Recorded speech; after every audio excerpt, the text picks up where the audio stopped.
How's it going, Skepsis? How's your morning?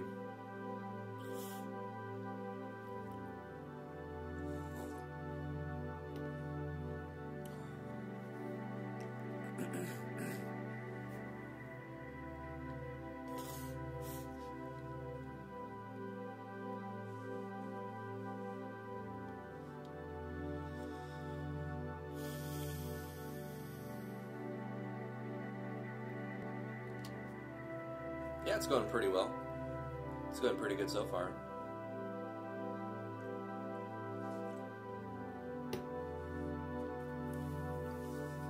Still trying to wake up, sip my coffee, try to figure out what I'm going to be working on today. I know we need to do a lot of testing. There's going to be some testing for the systems that we just put in.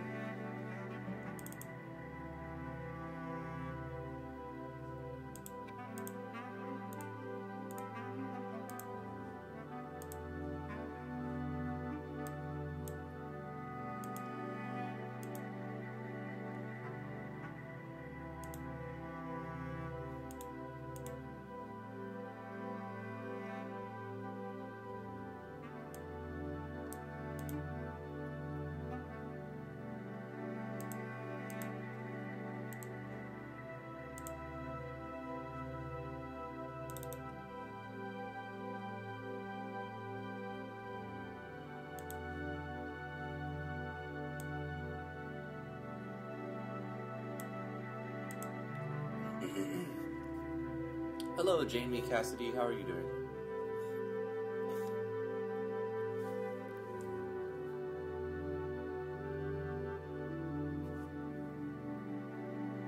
Working on some custom art. That's cool.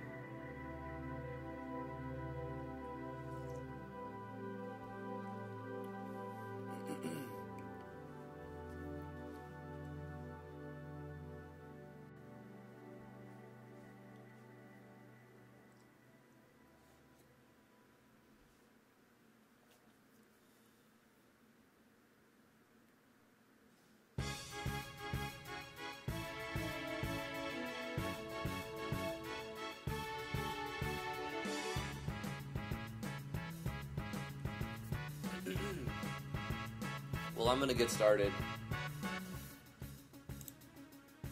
How's it going, everybody? I'm Drifty from Driftwood Gaming. Welcome back to Learning RPG Maker MV. We're gonna be messing around with Natural Explorers like we do Monday through Wednesday. We normally do it Monday through Thursday. I'm gonna turn Thursday into Game Maker Studio 2, and then Friday will be like a free day to do something else. So, yeah, yesterday.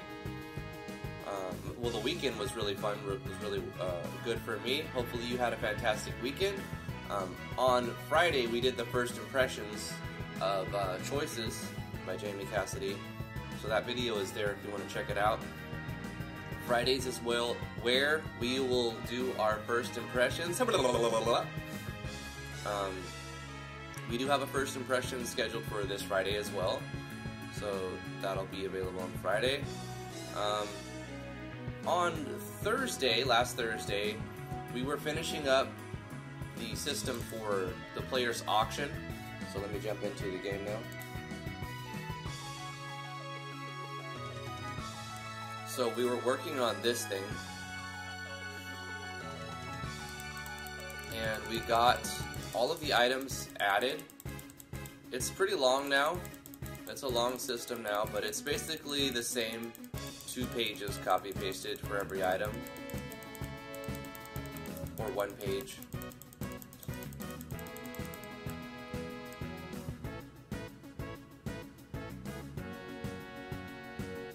And as we add more items, we'll update this and add more for that item. We've commented the codes to make it a little clearer, which usually helps in big events like this.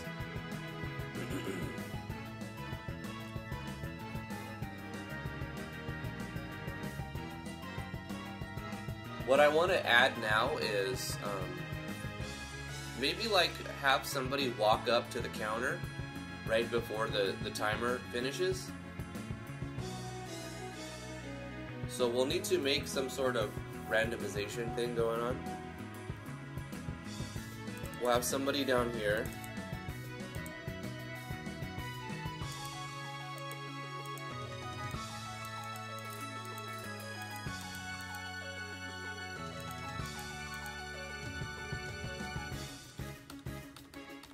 Maybe we'll have to make a sprite for that. Jamie, do you want to be the sprite for the NPC that comes and buys stuff?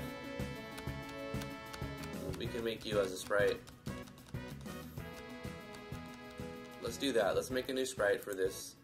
This is going to be the auction winner.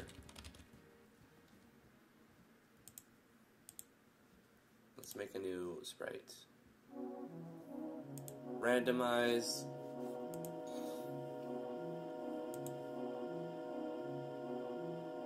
What should this sprite be, Jamie? Should it be male, female, what color hair? Any details you would like in particular?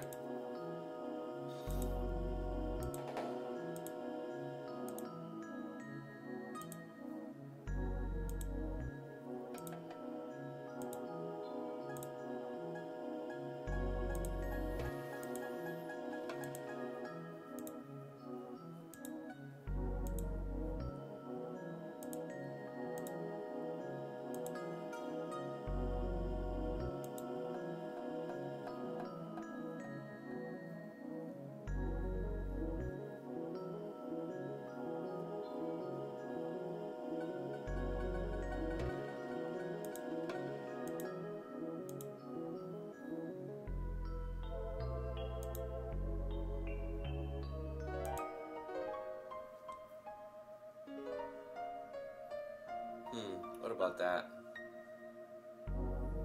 That'll work. Let's just move on, yeah? Face image, export this as Jami Cassidy.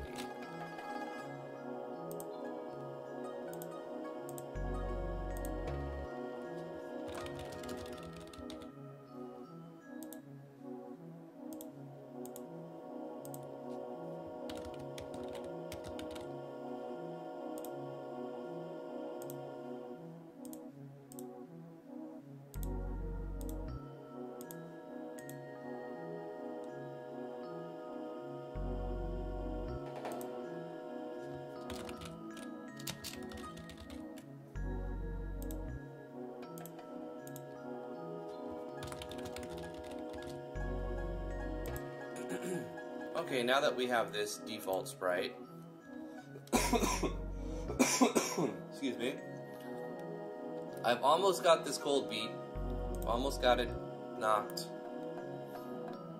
I do need to take medication very soon.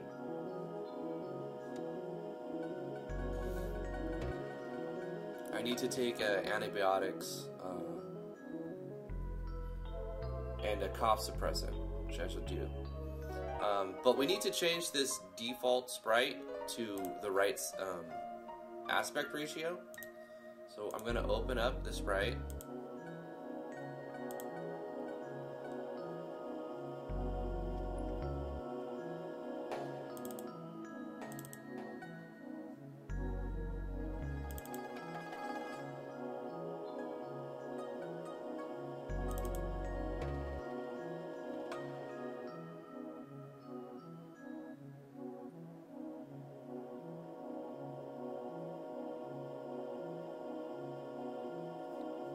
the characters.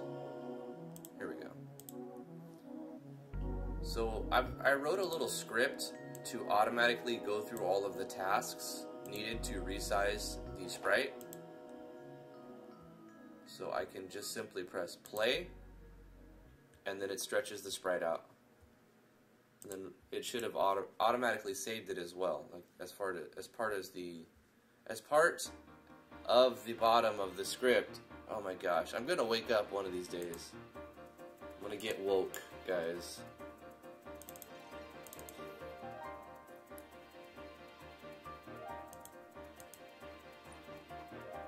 So now Jami Cassidy is 48 by 72.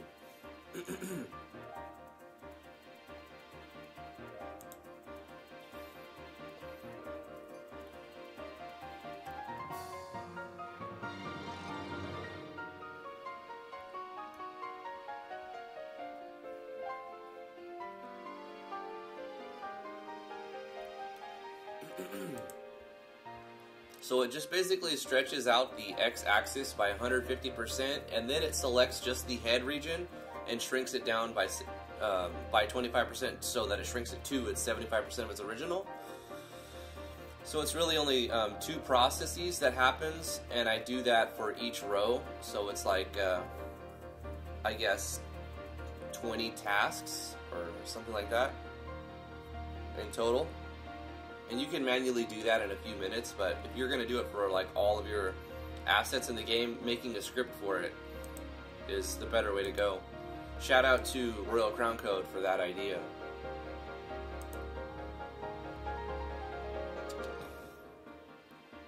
Alright,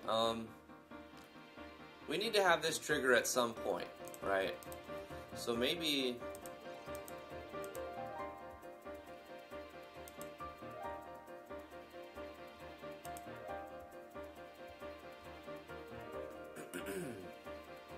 Item Auction 01 Timer.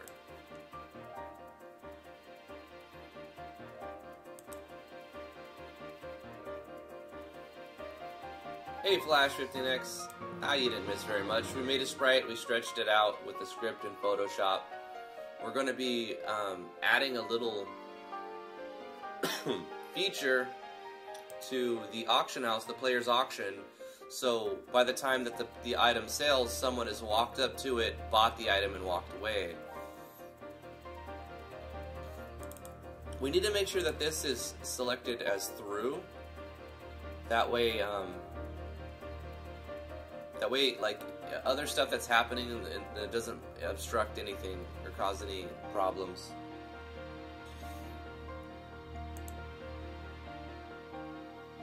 This will be, I guess, a parallel, and it's going to have a move event. Select the movement route for this event.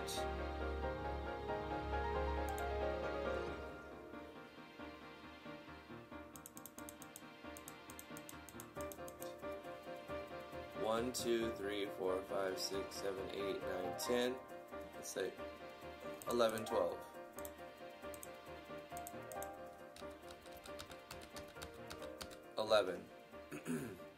Actually, we'll put them down here. We'll make it 12. 1, 2, 3, 4. We'll start him here, actually. So we'll go up, up. 1, 2, 3, 4. Up to 4 right, and then that.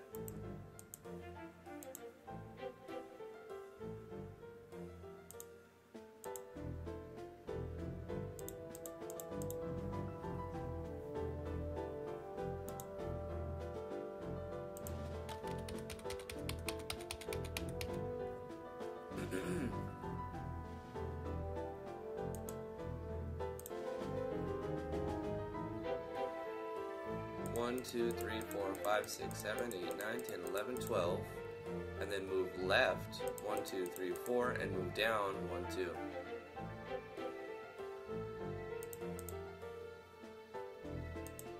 Okay, so that's its move event, and it repeats that basically.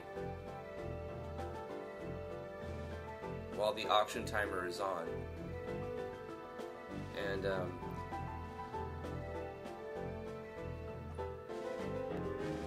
what we'll do is set a conditional.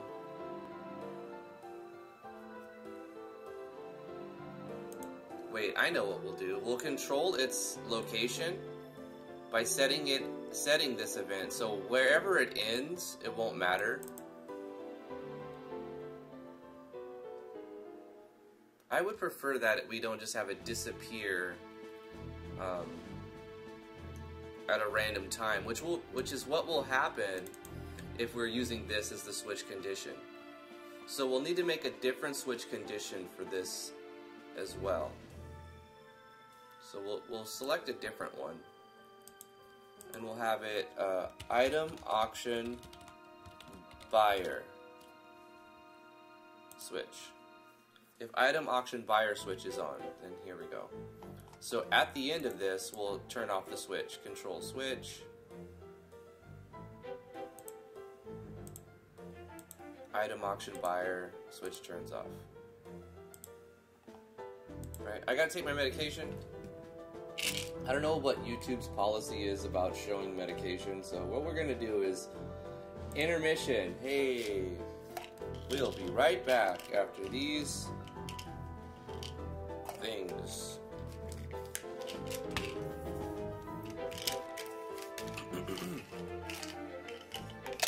These things are huge, man. These what is it?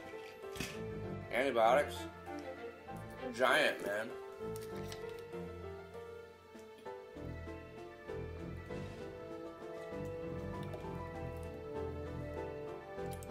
They're freaking huge.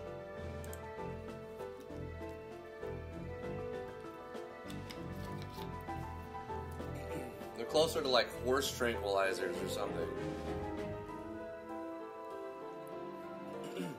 Excuse me.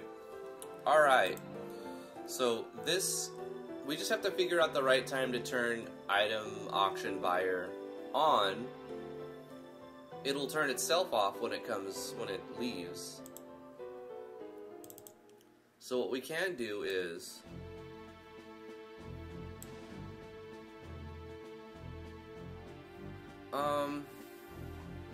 I guess it depends on how long it's going to take, right? So like right now what we can do is just, when we have it setting a time, we could also else, this is the if of that, so underneath that, control switch, turn on item auction buyer, and then that'll start him walking right away.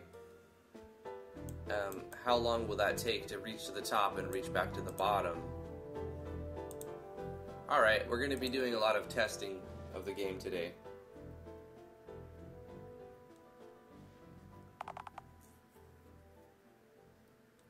Cincino's Wrath, how you doing? How's it going?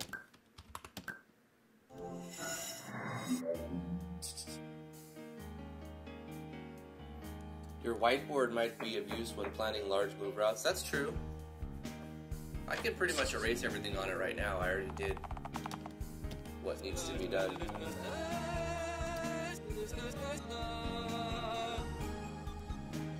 Have you ever thought about adding a traveling merchant? I have a traveling merchant. The traveling merchant, he sells everything at the beginning. We'll skip the tutorial.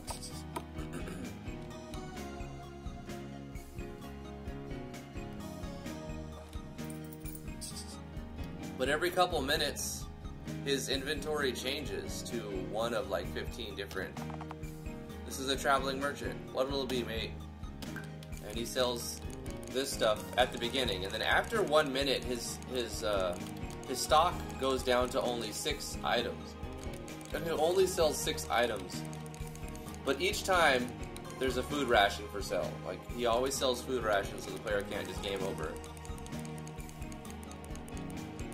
I imagine there's a way that you can get yourself in a locked position. I was thinking about it because if you get too far and you save the game,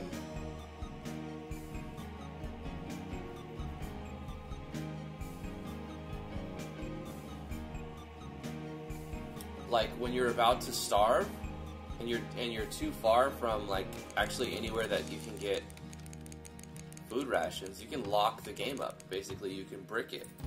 So I need to check that as a contingency.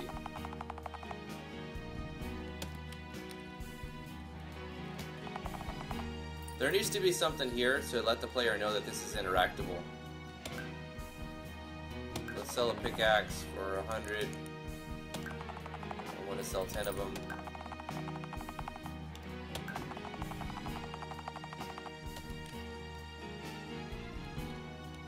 So we've got this guy who will just like, we'll walk right through him.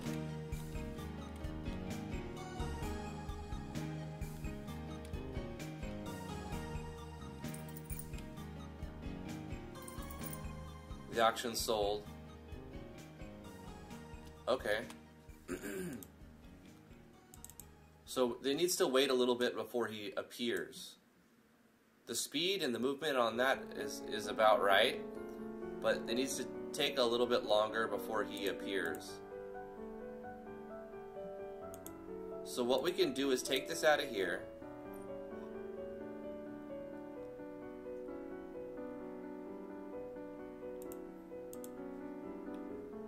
I know how I can handle it easy. We'll use a variable and we'll call it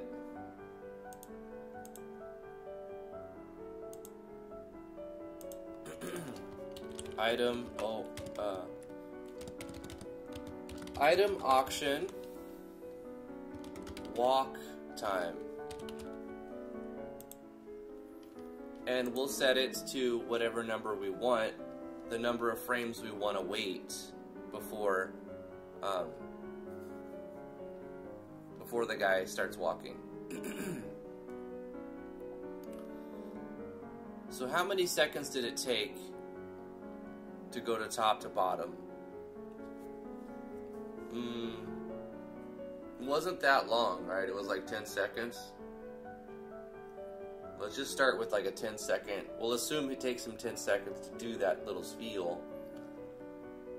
So we'll have to add the value of whatever we're adding, subtracting half of the walk time, which is 60. It's 1:20 a.m. for you, Jamie? Where do you live? Have a good nap. It's 10:20 a.m. for me. Morning time. I just woke up an hour ago. Alright.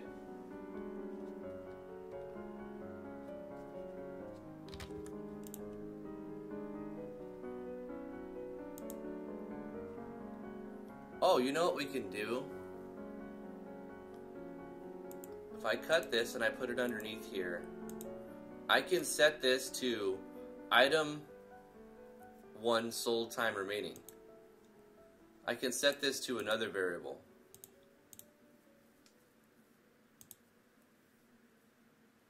And at which point I can copy paste this and not worry about the timings, because the timings change.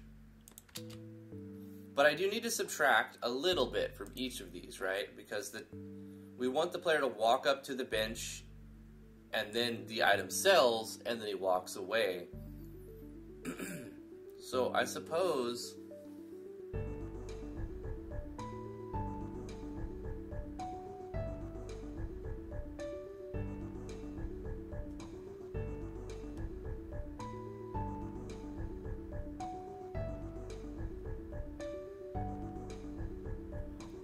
but it's not an exact set amount of time, is it? No. So what we can do is take all of this redundancy away, and underneath it, just put it once. Whatever this time was, set a new one to that time as well, item auction walk time. Now that we have that variable, we can handle a common event.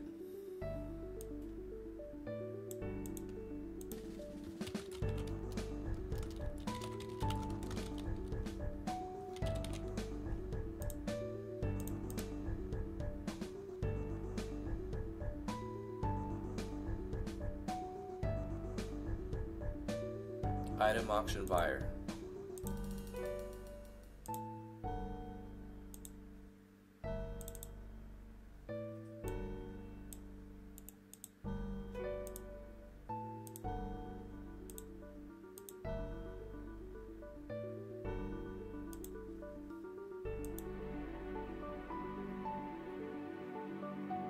Hey Volpe, how you doing?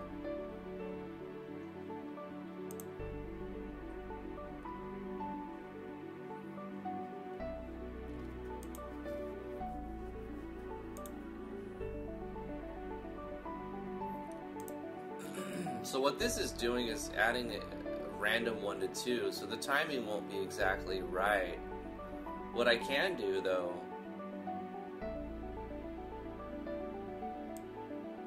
is make a condition that checks when this is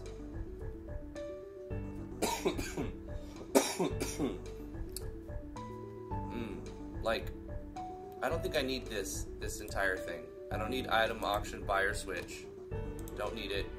I don't need this to do anything. I don't need a common event for this, right?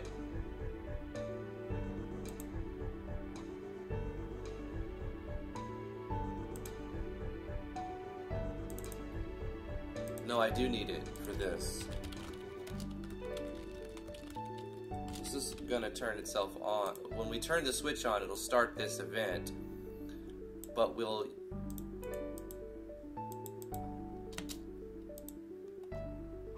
turn itself off when it's done. And when it starts is not here. It's not here. It's going to start at a specific time,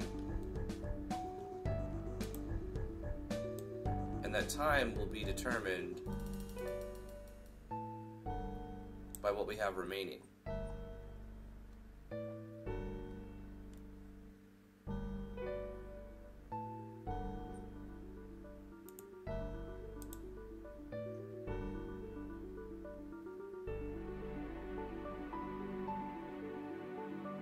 So the item will sell, and then the guy will start walking up to pick it up. That makes sense.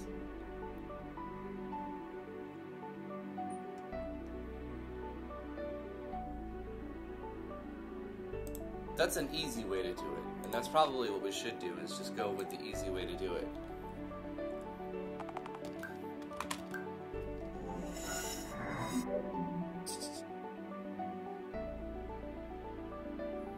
Don't you have to deal with the same problem with you saving the game, making one slight change, and the save file don't work anymore? For the most part, that's not a big issue.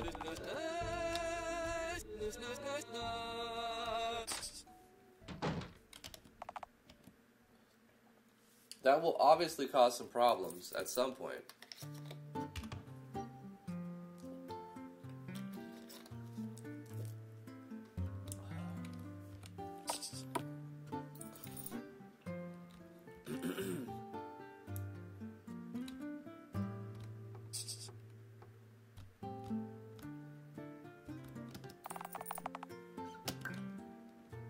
Sell some ore. 100. Let's sell 10 of them. Yeah. Okay, so we'll just keep an eye out for the guy popping in.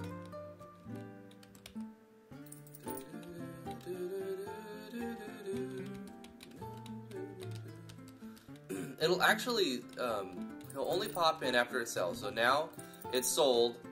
He comes in.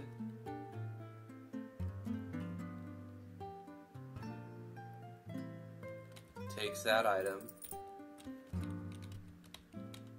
This is like a little, I guess, graphical quality of life.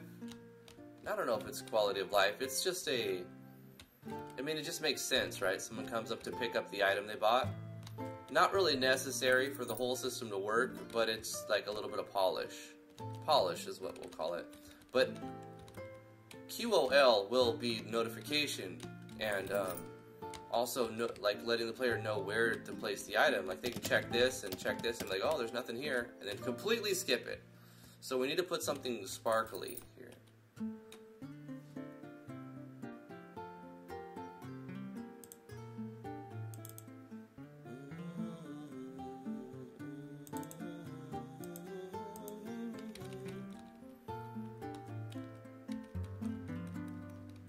Should we make a new sparkle? I think we made sparkles at one point.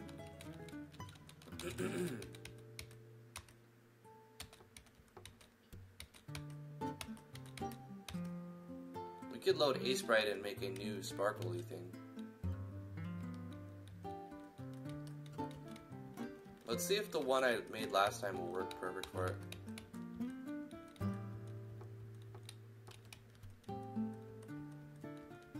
This one.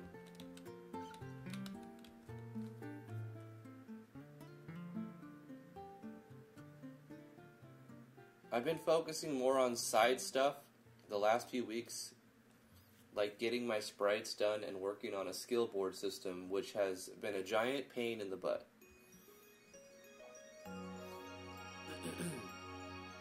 Let's go with the last one here. And we'll make it stepping, direction fix.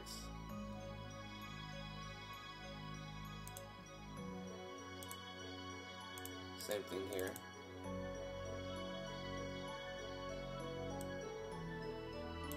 What did I call it?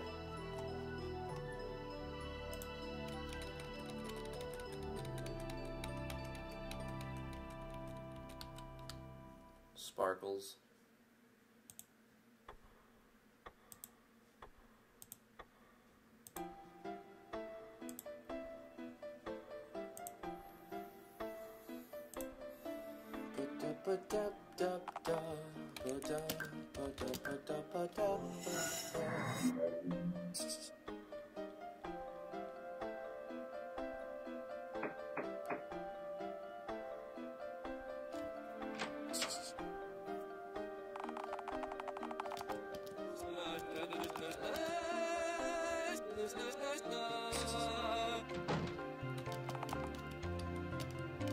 Hey Doc Wheeze, how are you doing?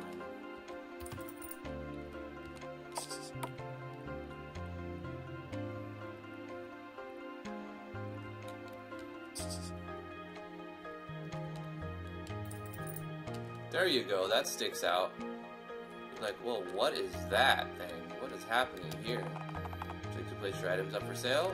Nah. Would you like to place your items up for sale? Yeah, fresh apple. 100.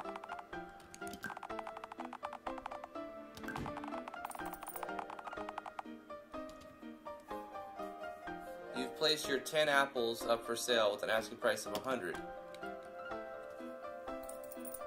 Wait, are apples worth 50?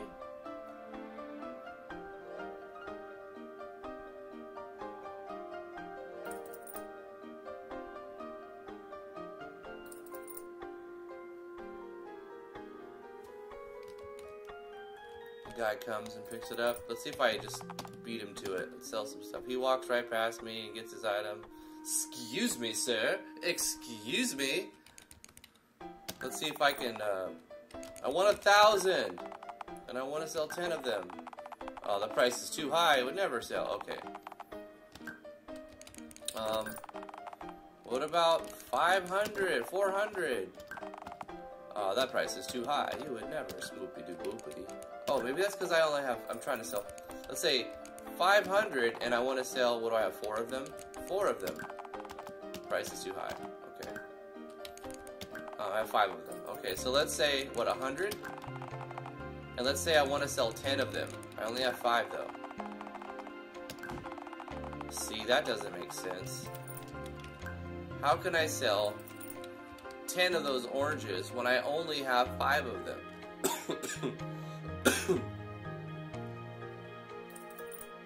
I thought I fixed this. I thought this was addressed.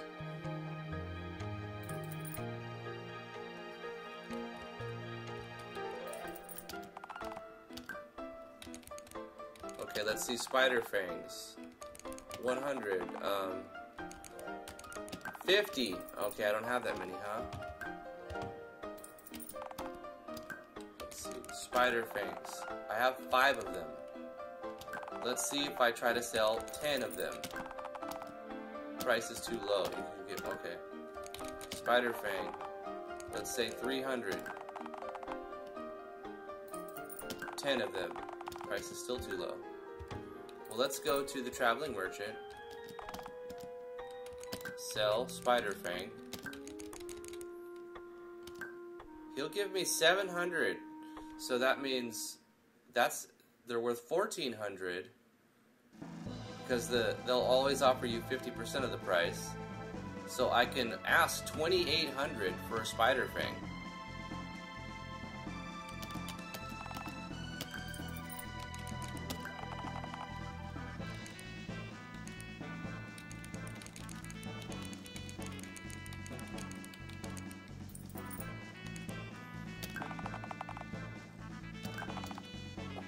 Ten of them.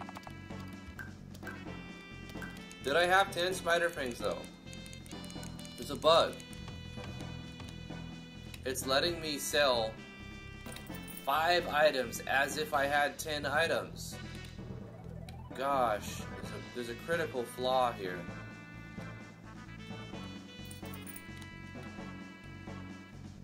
I believe we checked for this though. So why is it?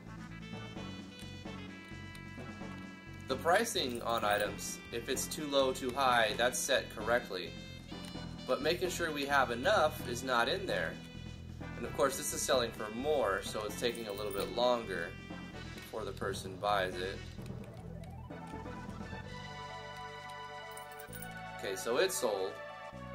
Person comes up and buys it. Let's do this again. Pickaxe, right? Pickaxes, they're worth 50, which means I could sell for up to 100 on the auction. 25 to the vendor. What do I have? 50 of them? 60. I don't have that many. This is interesting. So I have 30. What if I try to sell 40? I don't have that many.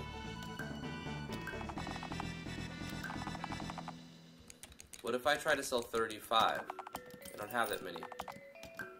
I have 30, sell for 100. What if I try to sell 31? So it works perfectly fine. Why, in the case of having 5 of an item, does it show me as having, or allow me to sell as if I had 10? Let's take fresh taters, for example. What do they go for? Okay, fresh taters. I got 5 of them. They sell for 50 here, so that means they're worth 100, which means I can sell them on the auction for up to 200. So fresh taters. Let's ask 200 per tater, and I only have 5. Why does it let me put 10 up? It works for the other numbers. This is so strange. Okay, I've got to look at this.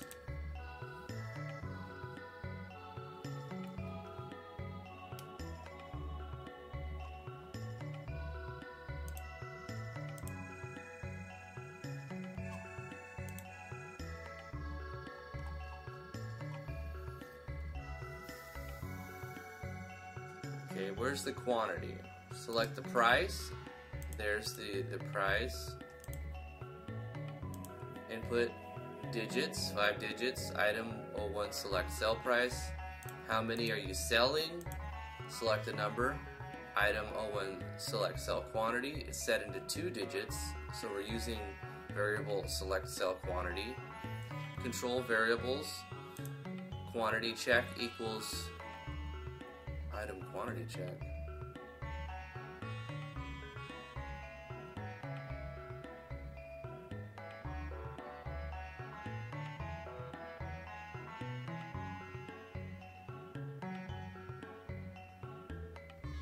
Okay.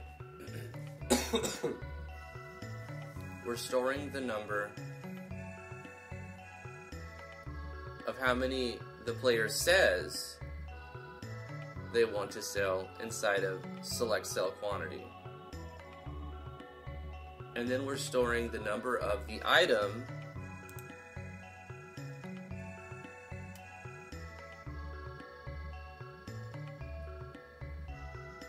inside of quantity check. And then we're saying, is quantity check greater than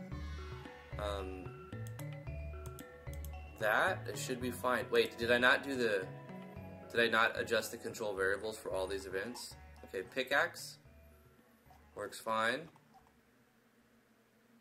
Ah, there was one more step that I didn't do on all of these items.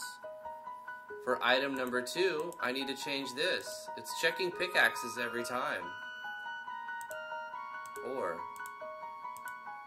control variables, item quantity check, because now we're on item 2. How many do you want to sell of this item 2? Or control variables, item 3. How did I not see this? I did it 84 times.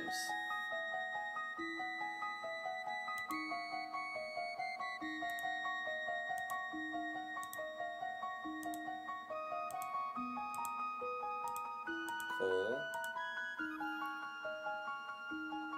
I essentially just go down to every item and change the O1 quant check to check that specific item. So now we go to 4. You know, we're not checking pickaxe every time. We're checking it's each and every item specifically.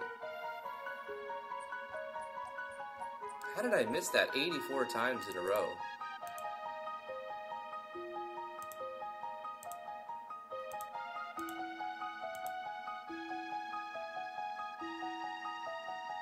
Oh well. Found it.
Couldn't you call a common event to check quantities?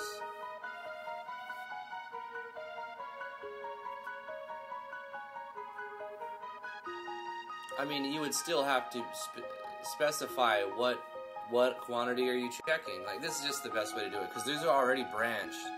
I could call a common event and have a branch for if item selected is 11, then do this, but why would I need another common event just to do what's already in this big event? Mitchell Crew, how are you doing? I mean, could I put a common event here that does the same thing? Yeah, but I would still have to do the same amount of work specifying, in the case of item selected 11, check for the item 11, how many, and store that into that variable. So it's the same amount of work, and you're using up one additional common event and an additional switch, so it doesn't make sense. The music is making you want to take a nap. Is it too loud? Is it too quiet? Is it just because you find Final Fantasy X to be boring?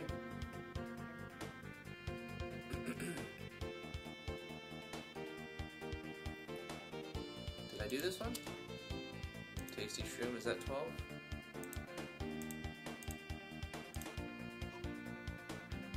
No, wait, this is supposed to be 11. Gosh. I gotta get into the flow of adjusting this. We're quant checking the specific item that we're on. This is 12.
Eventually I'm going to make a tutorial on this.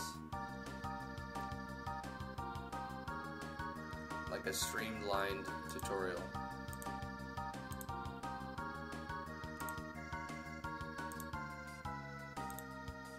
But I need to get all the bugs fixed.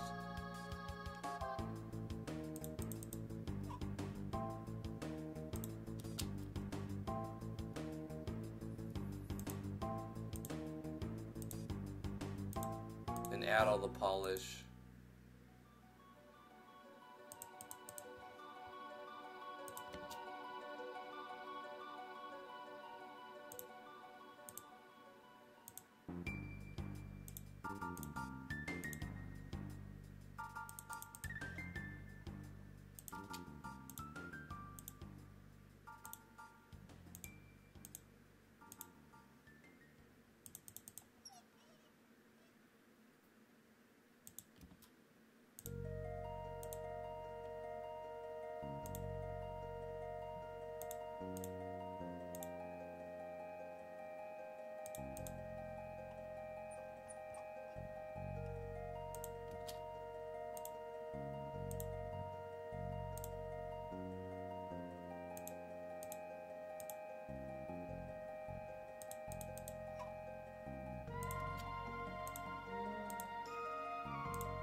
Mitchell Crew has subscribed. Thank you so much for that subscription.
About halfway there.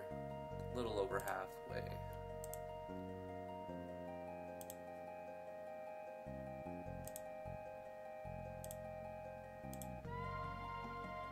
Technically, you can't even select these 4 seed items. But in case I change that, I think I spoke about this earlier. I'm just gonna include them in the system.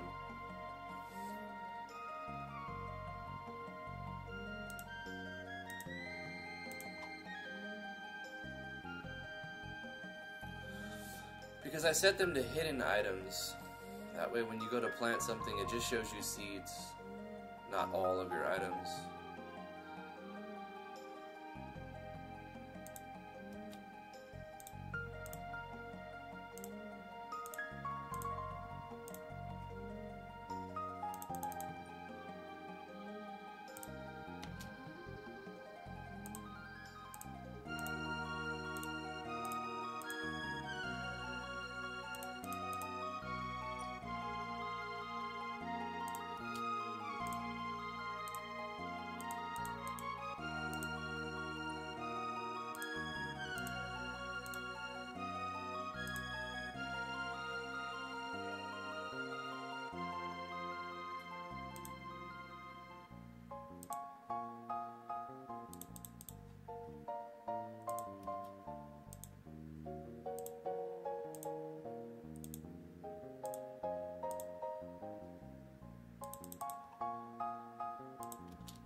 Jose Cabrera, Henlo, Mika Lavigne, loving your tutorials, they help me a lot. Awesome, thank you. Flash 15X says it's too soothing in a way. Probably referring to the last track, not this one, or the track before that. Wouldn't something like this be more easily done through just JS? I don't know, Volpe. Would it? I think I've integrated, you know, some JS and script calls, and then also some eventing. I don't think it would be. It depends, you know. If I wanted to write a plugin for this, maybe, but I don't know. I feel like it would be more difficult for me to write a plugin to do this than to write a couple of script calls and then copy paste it and event it together. Time consuming wise, I don't know. Probably about the same. It depends on how big your database is. If you're going to have hundreds or thousands of items, maybe you want to make a plugin for it.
Either way, it's going to be a lot of work, you know. There's no like, there's no like simple work-free way of making these things happen.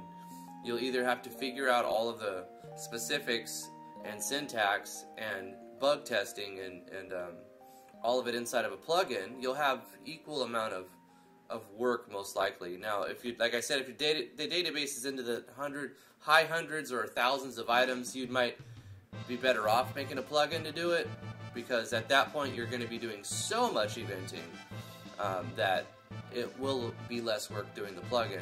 But for 84 items, it's probably a very similar amount.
Almost there. After this, we need to check the price on all of the items, because some of them may be tagged with the not for sale, which may have made me think, oh, I could put whatever price I want on them because they're not for sale, therefore the player will never be able to sell them. However, when you add a system like this, you're going to be able to sell items that the NPC won't buy. So I just need to double check to make sure that I don't have anything like super ridiculous.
There it is.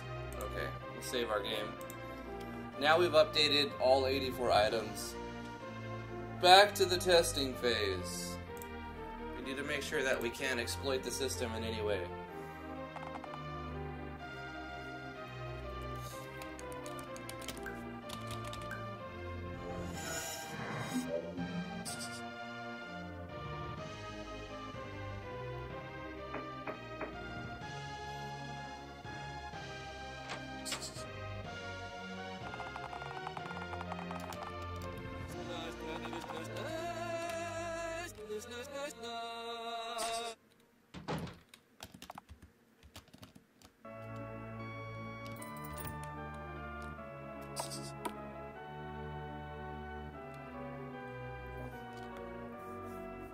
Hey Cajun, yeah, it was a long time ago.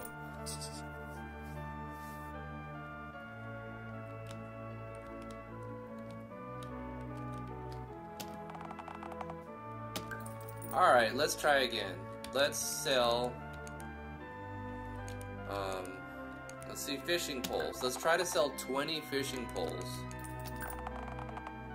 We only have 10. Okay, we don't have that many. Let's try to sell, this was the problem we were having last time. We were trying to sell 10 ripe oranges when we only had 5, and it let us because it was checking to see how many pickaxes we had. Alright, so let's go to ripe oranges, and let's try to sell 10. We don't have that many. That was the problem, obviously.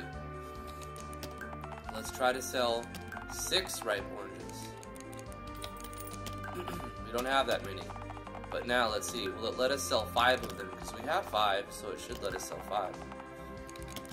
There you go. You sure you want to sell them? Yeah. Placed them up.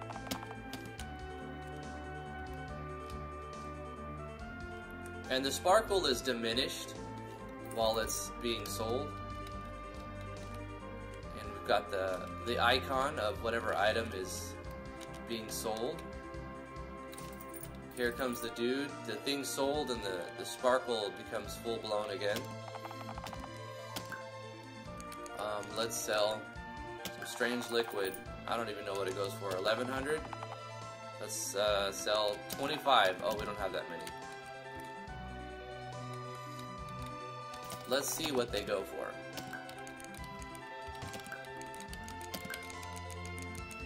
Strange liquid. They sell for 500, which means we'll be able to ask up to 1,000 for it. Let's ask 1,100. See if it'll work. 1,100. How many do you want to sell? 5. Okay, so there's a problem here now.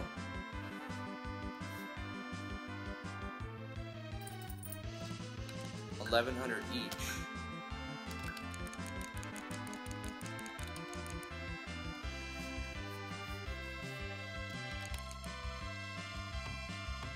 Did it not take away the item? Gosh, we were supposed to fix all of these bugs before we propagate the system, and I tested the second one, and I was like, oh yeah, okay, it works for all of them. Now we just make it for all of them, blah blah blah. But no, it doesn't, because there's another bug. Obviously, because of the last bug we missed, and now there's another bug, right? Did I just not notice? Okay, hold up. Let's try this. Try this again.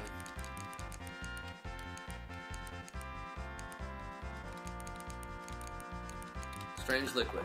Okay. 2 problems. We should only be able to sell this for 1,000, not 1,100. And we have...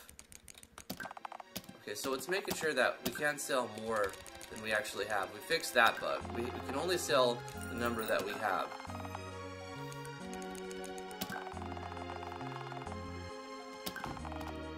But it's letting us sell them for more than we should be able to sell them for. And it's not actually removing them from the inventory. Or is it? It did this time, didn't it? Did I have 10? Maybe that's the problem. You gotta beta test your own games. You gotta test the crap out of them. You gotta try to exploit and break all the systems you make, because other people will. And then you can ruin the experience. Okay, so we sold those 5, and the guy comes and picks it up.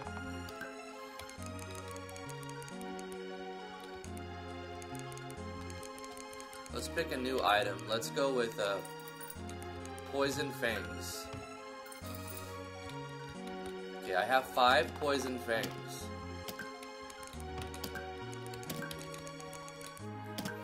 Okay, the vendor will give me 800, which means their base value is 1,600, which means I should be able to sell them for 3,200. Double the base value. 4 times the price you see in the vendor.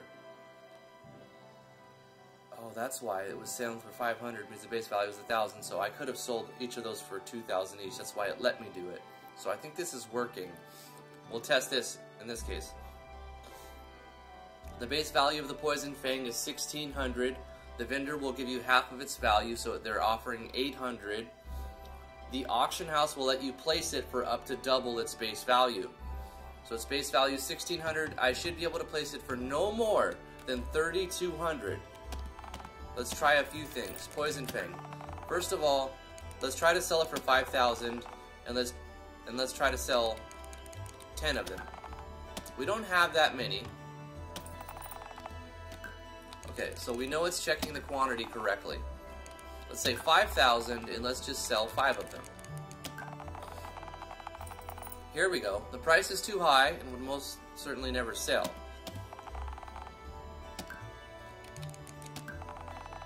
And it won't let us sell it for less than half of its base cost, right? So let's say 500.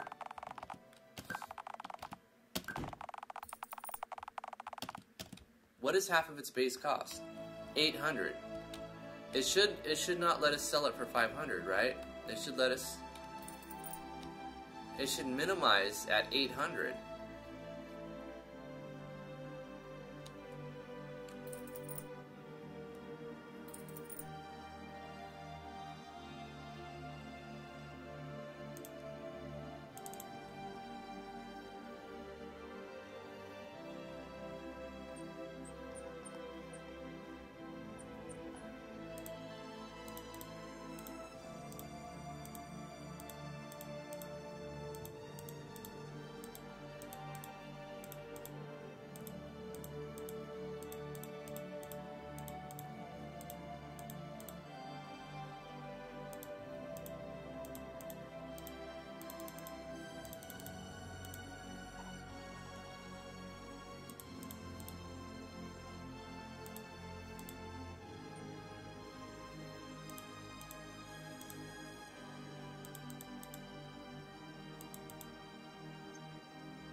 Where's it at? There it is, Poison Vein. 54. 34. It's set right. Data items 34.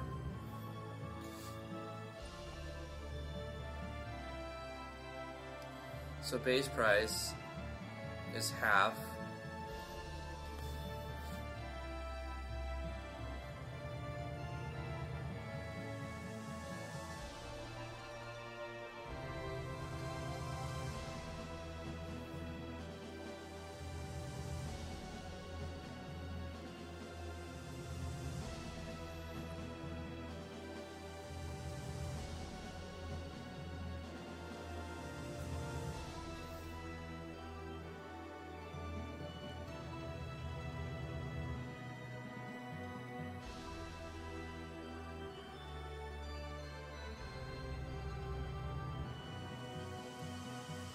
Price select. Wait, where's that being set? 110 price select.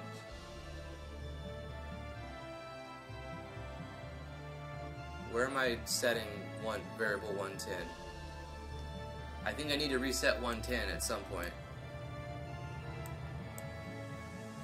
Where am I using variable 110 price select? Is it at the bottom anywhere? I found the problem.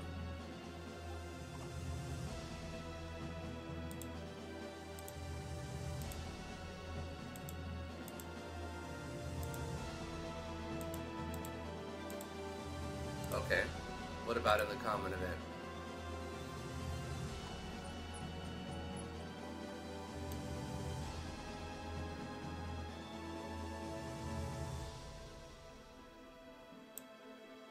Right, I need to set price select to 0 again.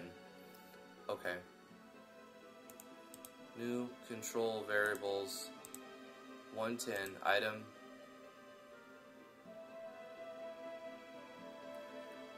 Wait, item 1 select sell price.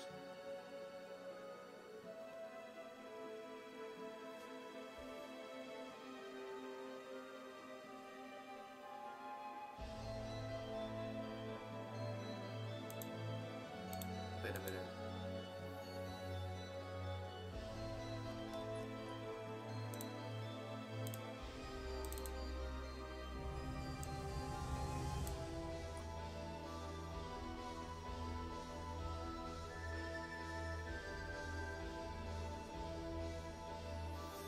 Here it is. Okay, 114 is equal to item select sell price, and then now we're no longer using select sell price after this point because we've transferred the data from this variable to this variable so that we can manipulate this variable, at which point we need to reset item 01 select sell price so that the next item is set to 0. So let's add a comment in here at the end. Reset variable 110 item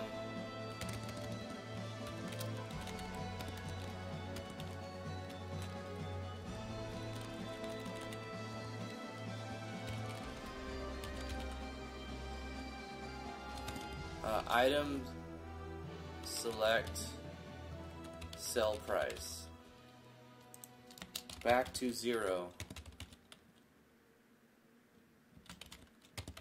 because for next item.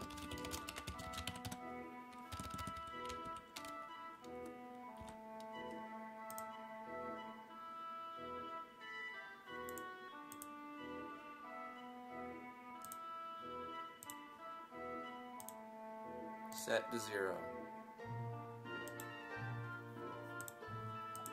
Easy to overlook that because it works perfectly the first time, and then this after it's been changed, that number, that variable, it doesn't start to 0, and we're checking it after it's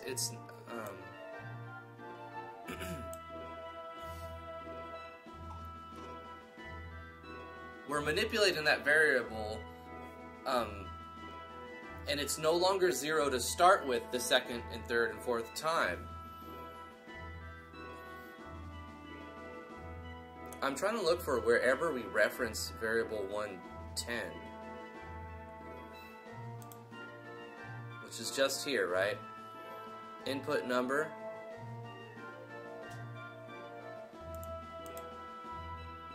And it just stores that data into the variable. And it stays that number forever. So the next time you check it,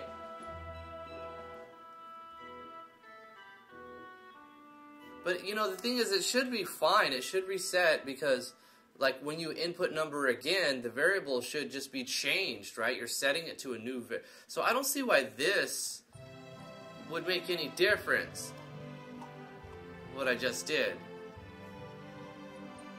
Where's it at? Dang it, it's such a big event.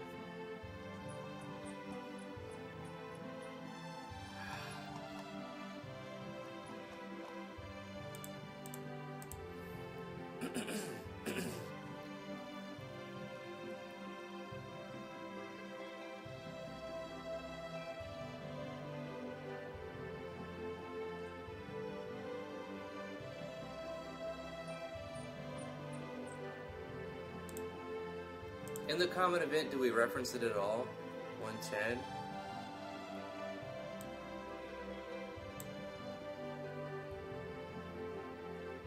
Auction timer. Sold time remaining.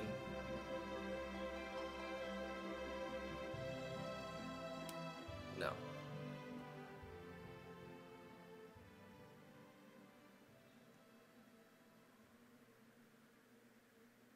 So it doesn't matter if we set it to 0 here or anytime after we use it, we reference it here to take the value out of it and put it into another variable to manipulate that variable. Then we can reset it to 0 at that point. But we shouldn't have to be honest. Let me go into my database and check the items, because that was another thing that we needed to do to make sure no prices were bizarre. 50, 100, this one's 1,000, it's a diamond, right? Okay. Granted, it's a rare drop. Wait, what is this? 0. Okay, let's see. If a pick is 50,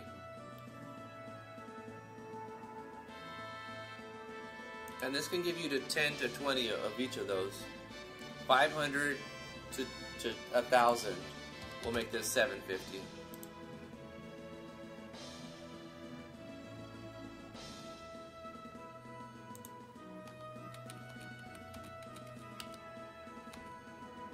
Level 1 keystone.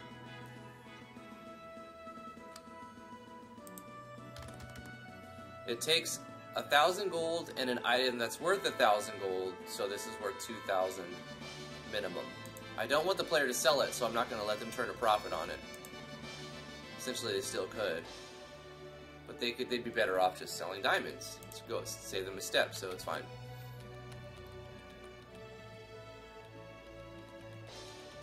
What about this? Devon's mirror. It adds a good state. A reflect will make it worth 500. Reflects all damage. It's really strong. We'll give it 1,000.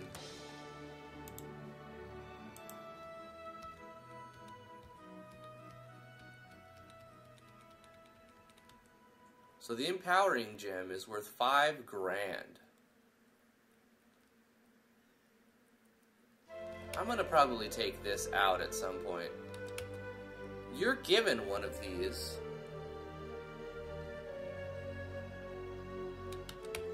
By talking to one of the guys in the tutorial area. So you could place it for 10,000 and then get anywhere from 10 to 11,000 money.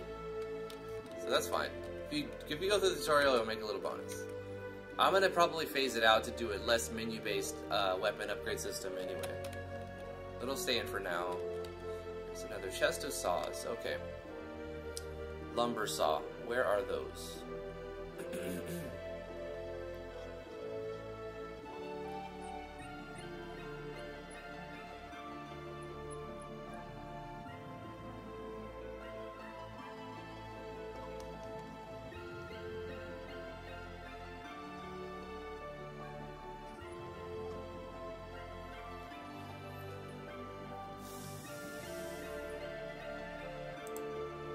worth 50.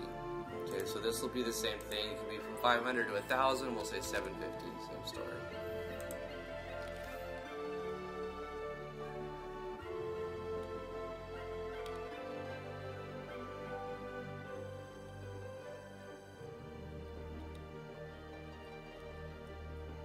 Driftwood. This item you get from an Easter egg, and it gives you like a fake game over type thing.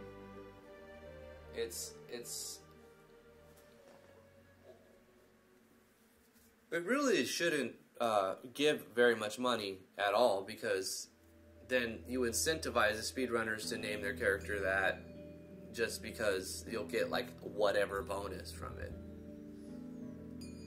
I think because it's an Easter egg item, I'm going to keep its value at 1. Just so it works in the system. It's a non-zero number, but it's not worth the speedrunner's time. Same thing with this. And we'll put the cannot sell tag on it as well.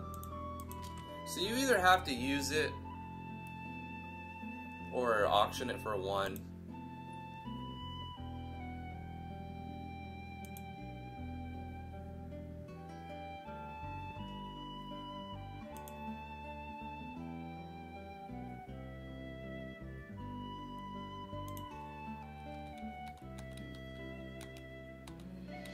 Wolf water.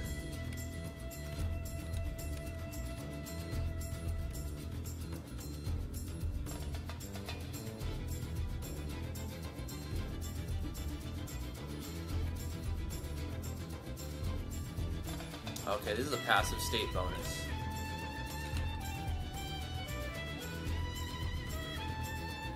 I made tints worth $4 grand.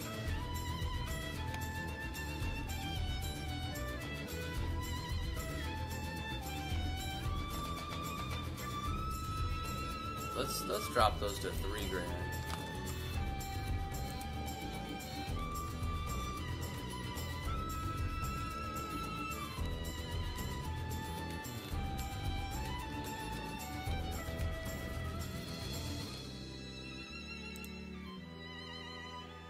Let's check the common event just in case I do something with that. Oh, World Sleep. It doesn't change gold, it's fine. Okay, let's save our progress. Did I sprite the Poison Fang? Yeah, I A-sprited that. Hey, Pugs Gaming! Hello. Hey, Skepsis.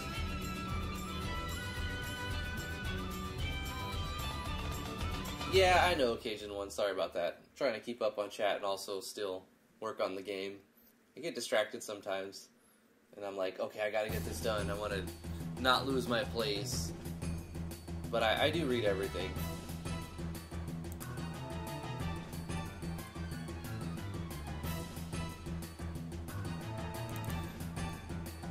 So the problem, there's a bug. I did some changes. Maybe that fixed it. Maybe that fixed it. I mean, I don't really see why that would cause a problem. I think every time you input a number, it should overwrite and set the value of that variable to the number, right? You would think so anyway. But either way, I reset it back to 0 after its data is being stored into a different variable.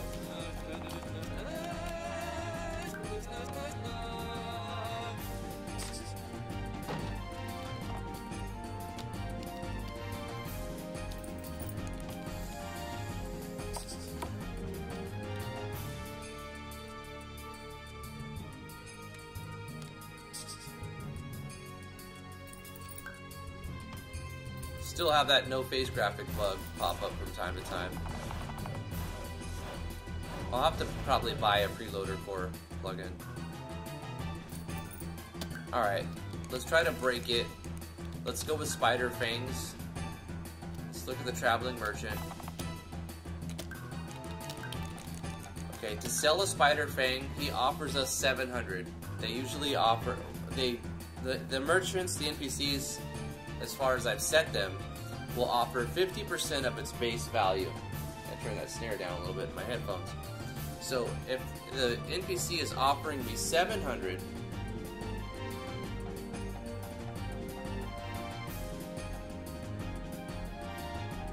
I saw that doc. I can't remember what reason that it didn't work for me. 2 people have sent me a fix for it, quote unquote fix. One of the fixes, a third person, which I don't consider a fix, told me to uninstall everything and reinstall everything. I'm like, that's not a fix, really. You know, like that's like a start over, try again. Hey, Snoozes. Snoozish. Anyway, base value for the Spider Fangs is 1,400, and the NPC offers 700. So I should be able to ask up to 2,800 for it. So 2,801 should say that's too much, and 699 should say that's not enough. But anything between 700 and 2,800 should be valid, and nothing else should be valid. So let's try all of the things first. We know that the quantity has been fixed, so I don't need to keep testing that. Quantities have been fixed. It won't let you sell what you don't have. So let's try to sell for 2,801, or let's just say 2,811. Just a slight amount over double its base value. We want to sell, how many do we have? 5? Price is too high. Okay, so we know that the price is too high range is fine.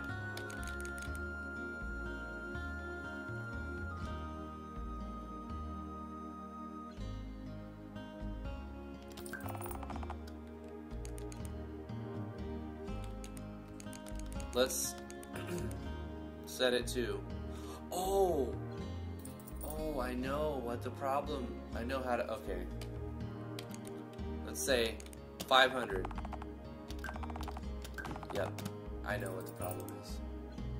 When we try to sell it, guys, when we try to sell it for too high of an amount, it turns on the price, the switch that checks to see if it's too low, right? It's like, nope, we had already checked. It's not too low.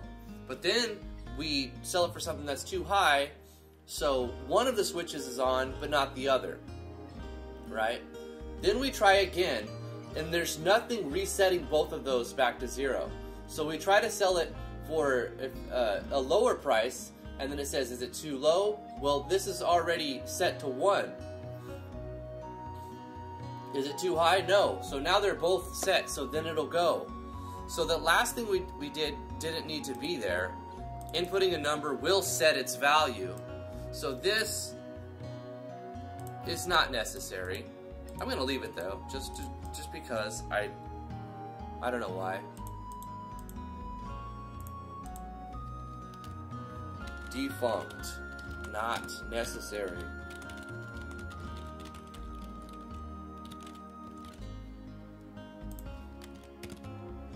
That's not how you spell it.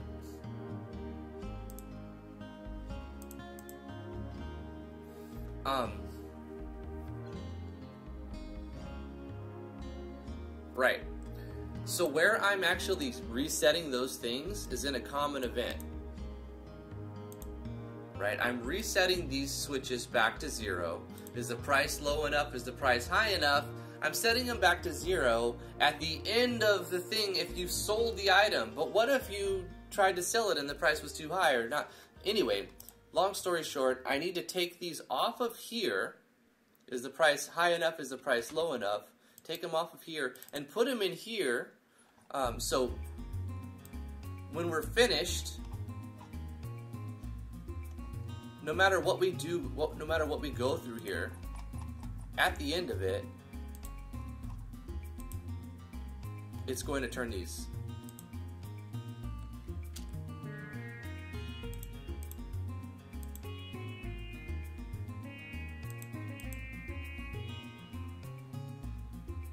Like, I get it now. I understand. Did I put these in the right place? We'll find out.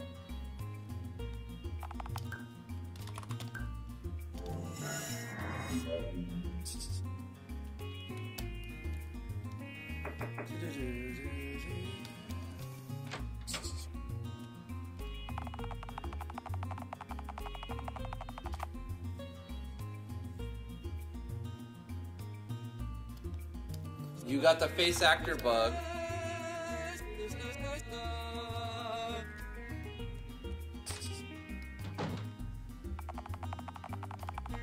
Okay. DK Tools is a preload plugin. Alright. Let me show that link, Volpe. I know that's not a bad link.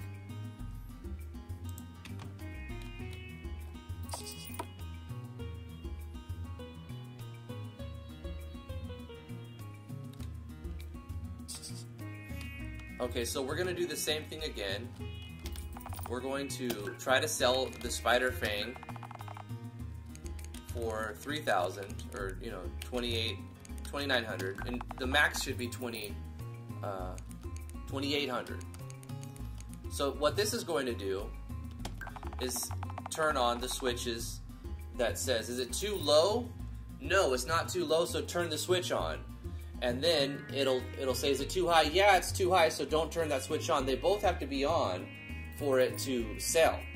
But when you set this like this, it was going like that, and there was nothing to reset both the switches before the item sold. So at this point, the is it too low switch is already on, so it doesn't have to mess with it. So now if I sell it for like 300, but because I added those two from the end of the auction house where it would normally reset both the switches, like at the after it sells, I wasn't expecting, oh, well, it didn't sell, but the switches that you've changed, as you've already made, are already in place. Let's sell 5 of them. Now, because I put them at the end of the event, not the end of the common event never started, right? So there was nothing to reset those switches back to 0. I took those resets, put them in the end of the event, so now if it says, is it too high, is it too low, if no matter what happens, at the end of it, if it takes both of them being on for the common event to happen, but if at any point one of them turns on and not the other, at the end of the event, they both go back off. So now, even if I do this multiple times, let's say like 3,000 or something, one of them turned on and the other wasn't. The one that turned says it's too low, it turned on, but the one that's too high did not turn on because it was too high. And I can do the same thing. Let's say if I want to sell it for 100, price is too low. We fixed that bug. Yes, I don't have to go through 84 items. It was a simple fix. I just had to understand where I was going wrong. Alright, so I don't know what else to try to break it now. Quantity is fixed.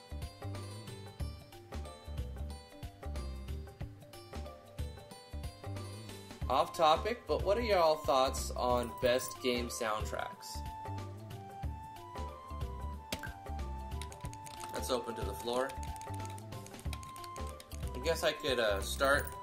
I like Final Fantasy soundtracks. I like video game OST with no lyrical content. I like, yeah, I guess I like video game soundtracks. What are my best? What are my best video game soundtracks? Final Fantasy VI, Chrono Trigger, Super Mario Brothers. Yeah, there's quite a few actually. A lot of the Final Fantasies. Let's try another item. I'm pretty sure we fixed quantity and we fixed. Okay, let's sell. Let's try to sell moldy cheese. Okay, so the vendor offers us $250, which means its base value is $500, which means we can put it up for sale for $1,000. So let's try to sell it for $249, and then we'll try to sell it for $1,001.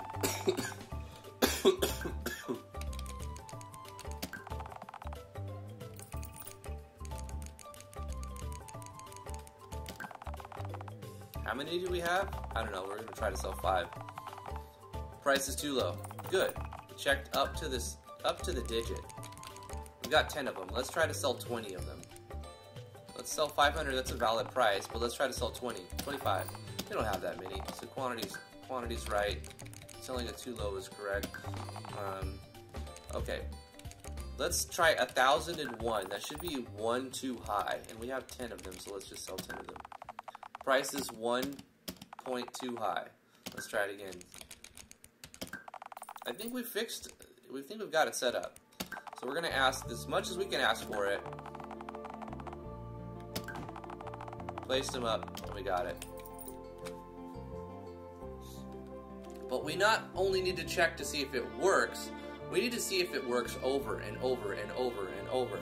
Like, is there going to cause a problem at some point because is it repeatable? Can you repeat it? It's sold. We made 10 grand.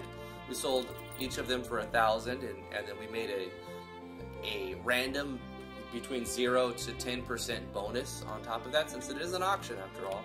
This guy doesn't cause any collision. There's no problem here. Jami Cassidy comes up and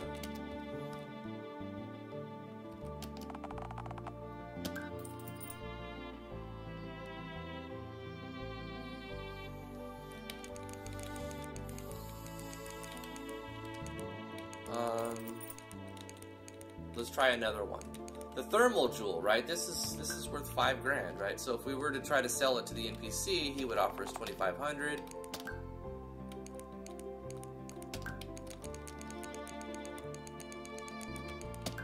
Yeah, 2,500. So we could sell it for 10,000 at the auction.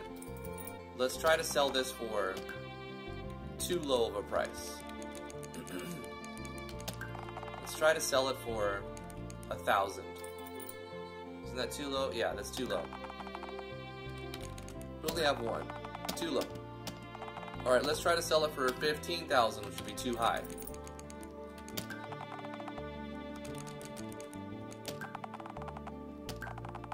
Too high. And let's try to sell it for something too low again, just to, 110.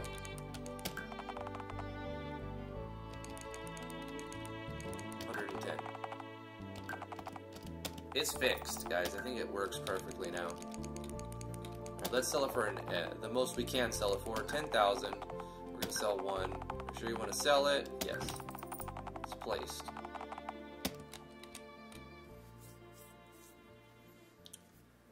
Yes. All right. What other features can we add?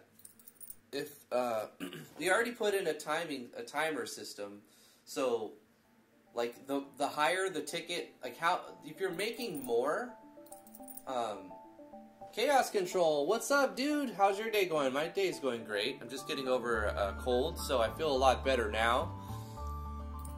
So that's sold. What did we make on that? A good amount. I'm trying to think of what else can we add to the player auction, otherwise it's done.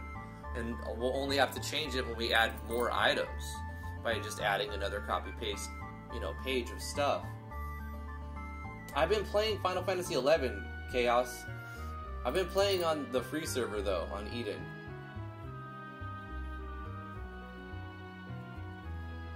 You still play 11? So we've got a guy that walks up, he buys the item, and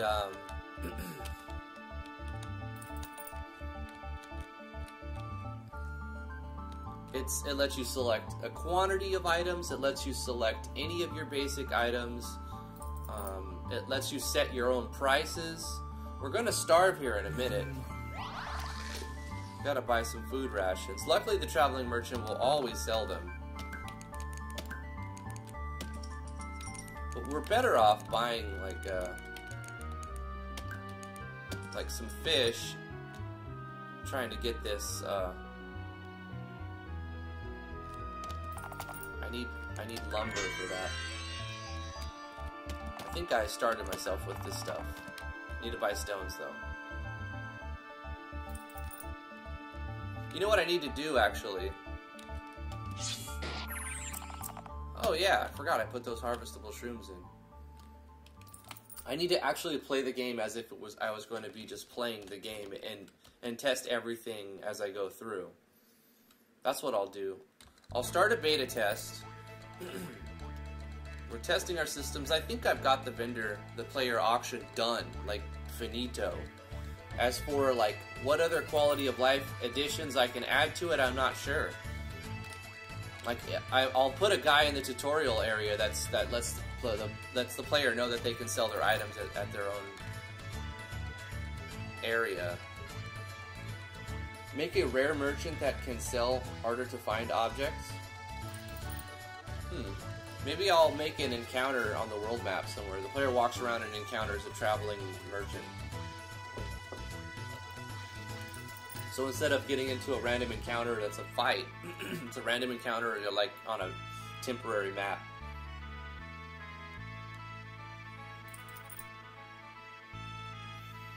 You still doing all the ambuscades?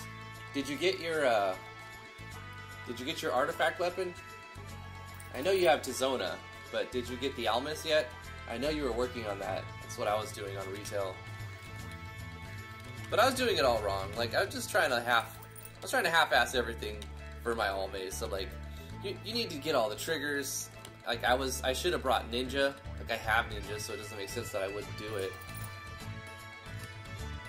You got the Almas? Dude, your Blue Mage is probably beyond all other Blue Mages on the server. Did you know that the server that we were playing on Odin is the most Japanese intensive? It has the most Japanese players.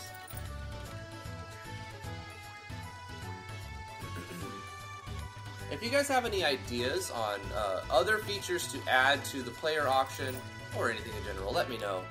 I think it's done for now.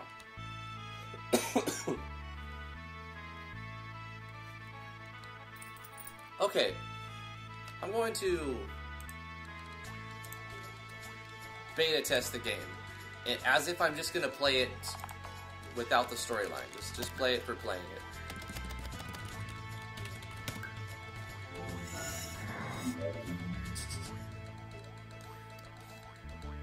Dude, how do you have the Almas? That is so incredibly hard to get all of that stuff.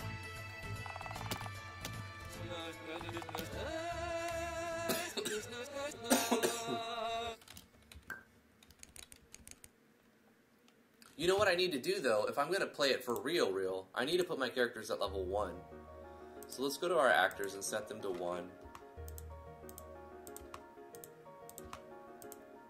And I also need to get rid of all of these starter items. I've kind of loaded my character with a bunch of tester items. It's kind of exciting, actually. I haven't got the game to a point where I can play as if I'm really going to be playing it. So what would the player start with? I'm going to start them with 100 food rations, like just a lot of food rations, and very little money. Like, we're talking like 1,000 coins. Figure out what you want to do with 1,000 coins.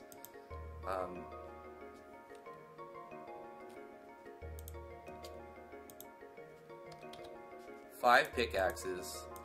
None of this, none of that. 5 fishing poles. None of this, none of these, none of those, none of those, none of those, none of those, none of that, not that.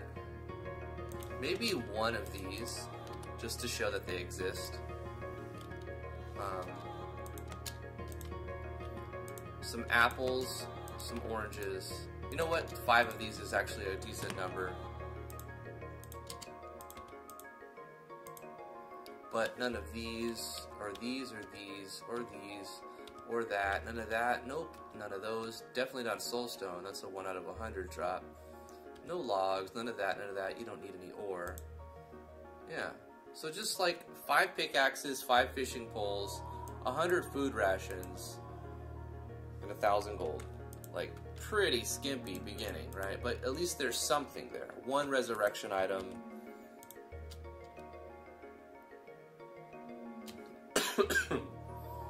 Some HP and some MP recovery items. Starting at level 1, it should be a challenge.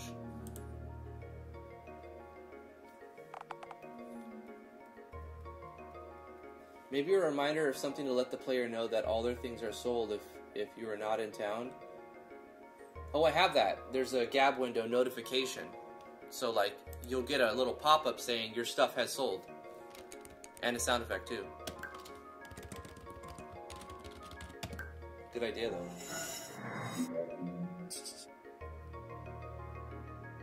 It was a lot easier than Tizona? Really? Grinding all of the Alexandrite was easier? Now you can augment Rima with more effects, but it's where I'm stuck at. Rima? What's Rima? Is that your capes? The ambuscade capes?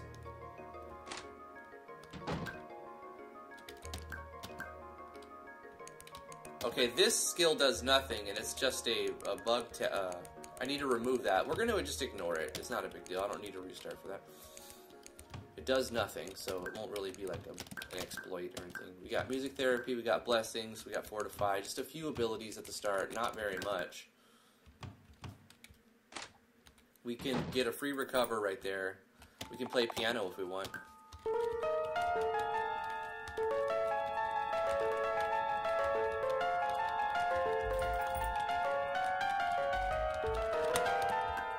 Beautiful, beautiful music. Our enchanting system will become active when we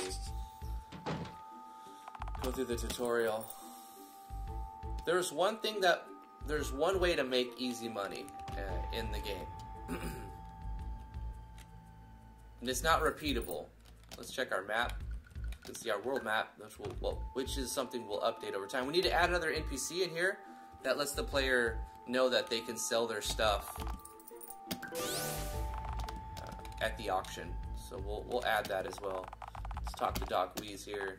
He gives us information on the enchanting station. We can find it in our house and upgrade our levels. He gives us an empowering gem. We've activated that enchanting system.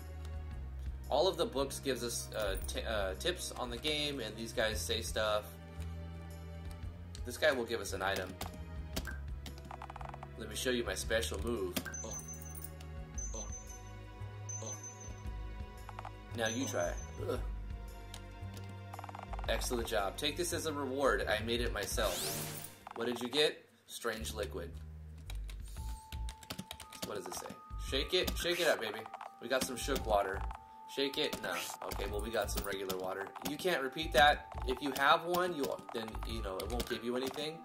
But if you use it, it'll let you have another one. So if you need to restore your stuff, this is like you can come in here and get an HP, MP, restorative item that cures things. They're very, very weak, but you can come back here indefinitely and get up to one at a time. You can buy more, but you're better off spending your money on other items. So we only have 2,100 gold. What should we buy? I'm going to say what we're going to need is lumber, for sure. Let's go ahead and buy the lumber mill to get started. We don't have any saws, so I think we'll start the player with some lumber saws. So that's kind of pointless at this point. I think the player should start with 5 saws or 10 saws. We'll also start... So that's... Did that take our money, the lumber mill? It should have. Okay, I need to fix bugs as they come across my mind, otherwise I'll forget about them. So let's go with the world map. Did this consume 1,000 coins?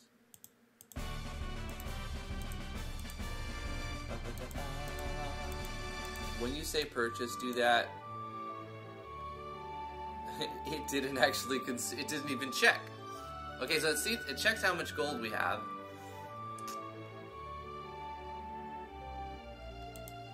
When we say purchase the lumber mill, so this is a bug with all of the lumber mills so far. It's not actually making the player pay. Easy event. How did I skip over so many easy bugs? It's fine. Conditional branch.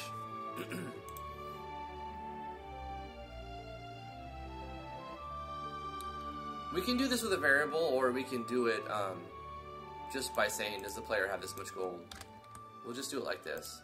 Does the player have over 1,000 gold? If so, do this stuff. Otherwise, say you don't have enough money. And I'm going with a dim top text. So we'll stay in that format. You're lacking the funds to start this venture. Simple.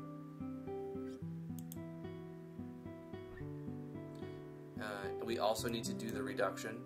So change goal, decrease by 1,000. It's a set amount, so it shouldn't really have to check variables.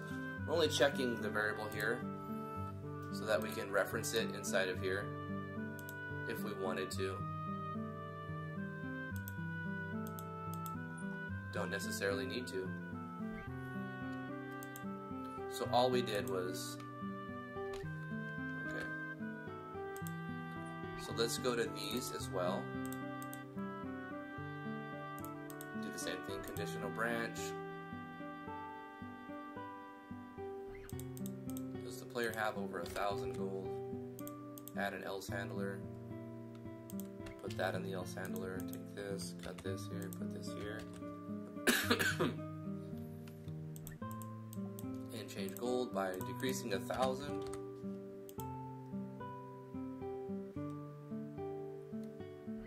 Relic, Mythic, Empyrean, Aeonic weapons. Right, there's so many steps to Mythic besides the Alexandrite, though. Ah. Chaos! You didn't have to subscribe with your Twitch Prime. That's awesome, dude. Thank you so much for that.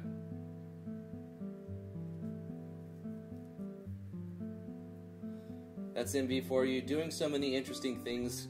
Some bugs slip through. But that's why you play safe. Yeah, definitely. Like, that was a simple bug and it's been there for a weeks. But until you beta test your own game, you don't even notice some of these things. Alright, let's do that for the last one as well.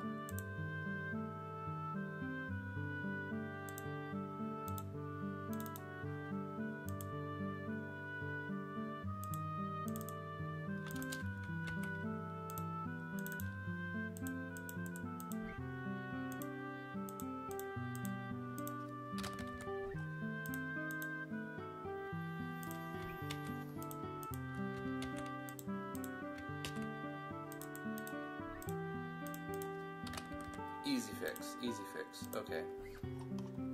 What was the other bug that I mentioned? 2 bugs. I don't need to restart. Only thing that happened was I lost a little bit of my food bar, which is fine. Because time ticked away. So this guy, we'll have to rescue him. Thanks again for helping me out with that cave. We'll have to put him somewhere in the cave.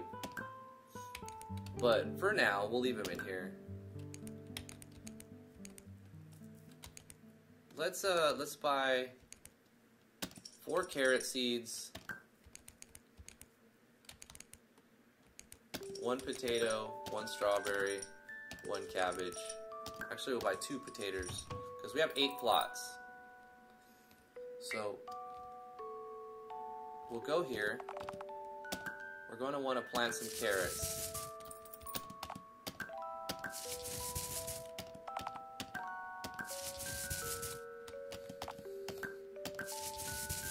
I like the animation we made. It's really good. Sound effect too. I forgot how I made it. I think I got like a piece of paper and went or something like that.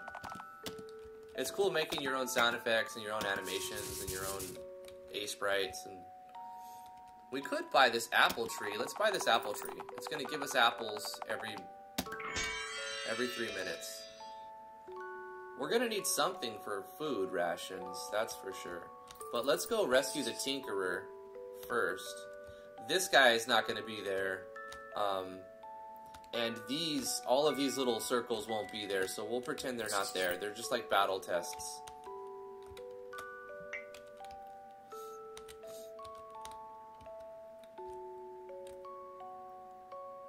Let's get that shroom. It's a level 1 fight. We should be able to kick its butt.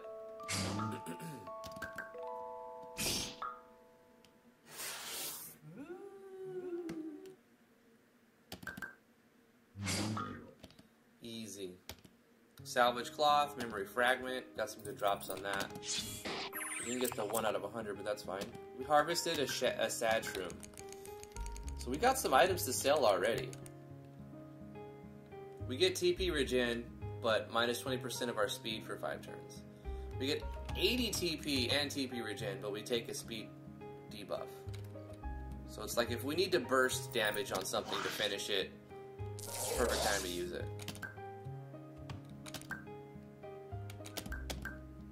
Let's give us a like an in-light effect. Our attacks will do extra energy damage. Sachi Beach, how you doing, man? Yeah, extra light damage is cool.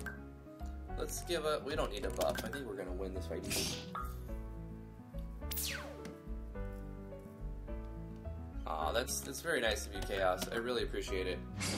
Daku says, not trying to spam. Try testing what happens when you put something up for auction, then leave before the person comes to pick it up. You're right, I do need to test that. Like switching maps. Will it change the move event? Will it cause any problems? There's Devin. Poor Devin locked in there with the sad shroom. Let's get the fun shroom.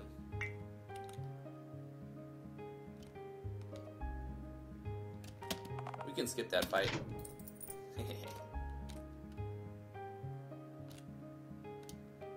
Let's rescue Devin.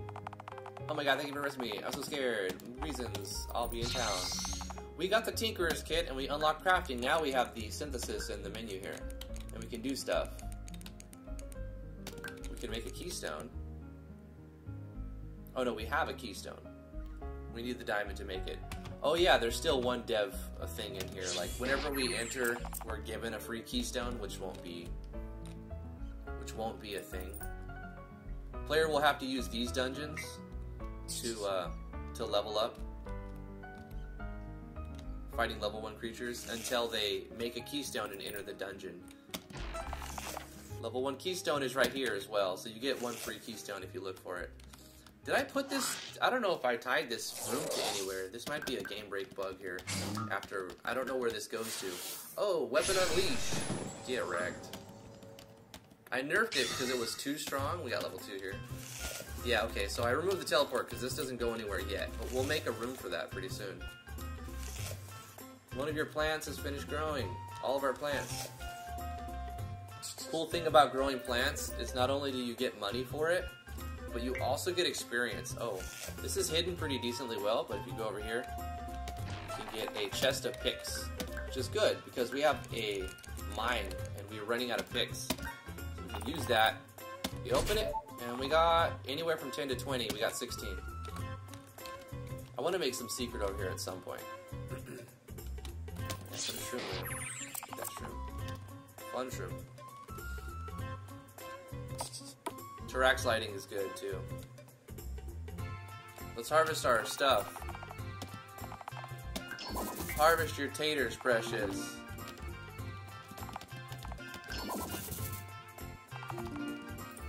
And we get, you can see in our gap window, I didn't want to show text on all of it, but we get 209 experience for harvesting that one.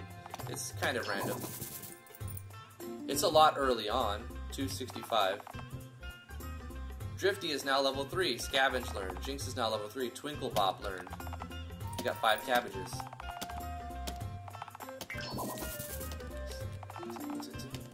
117 experience. 416. Got a lot for that one. Fresh apple. Our tree paid off. Gave us an apple. We got level 4. Farming early on is definitely a good trick. Of course, this is a little, yeah, because this guy's not going to be here right at the beginning. But he will be, you know what? We'll put him in that back room so you can get him early. Because this is when you'll get the most benefit from farming. We don't have any seeds, so that won't grow here. Let's buy the orange. Orange tree as well. Let's go in here. We'll get a full recover. Take a little nappy nap. The cave exit makes a door sound. Okay, thank you for that. I need to adjust that as well. If we go over here, there's a food processing station in which we can process certain items. Obviously, it won't let us process some things, and I need to make this look better and feel better. So it's like, hey, you can't process that, you know, whatever. But it will let us process certain things. Like an orange becomes orange juice. Our apples become applesauce. What else can we process? Carrots, chopped carrots, and they become stronger versions of themselves. They're definitely worth processing. They're worth more.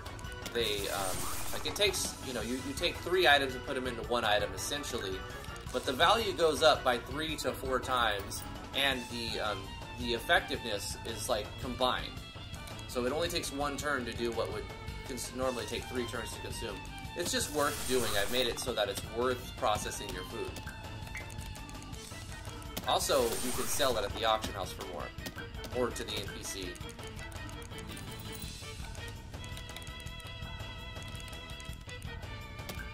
You can't process processed food, though.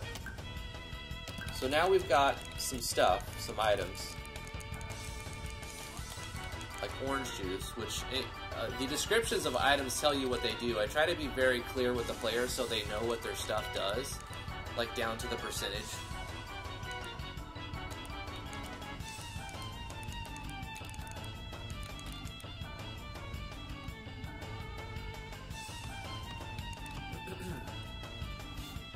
So this system right here, this enchanting system, this isn't the way I want it to work. It's not set up right.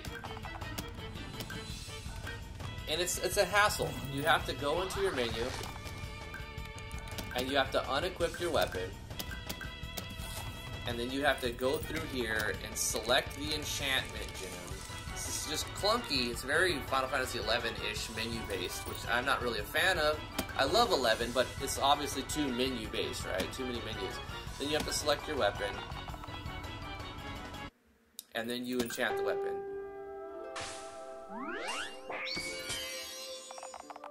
And we upgrade it to the level 2 form.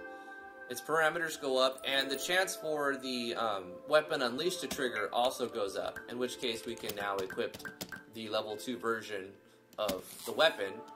So the end result is good, but the process is a little clunky, and maybe not everyone will it's not very intuitive.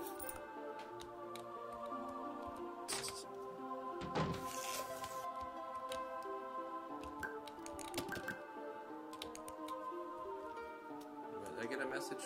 No, I'm good. Okay.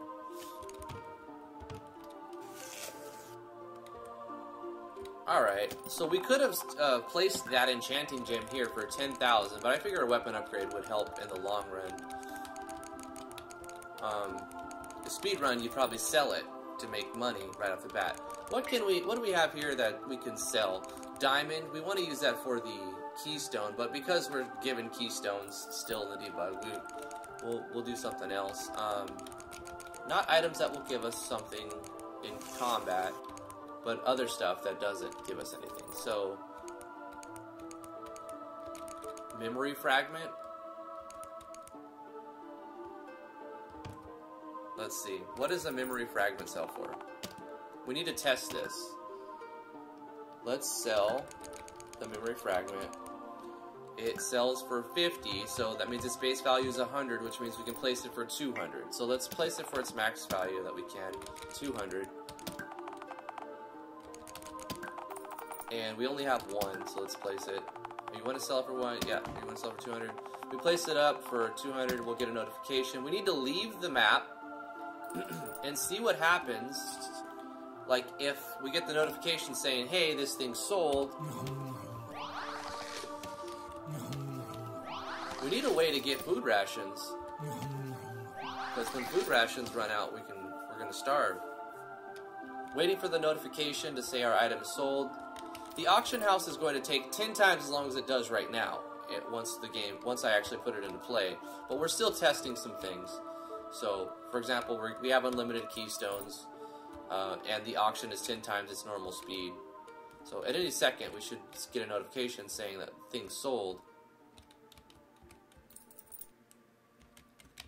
Or maybe it breaks if we leave the map. Is that what's happening?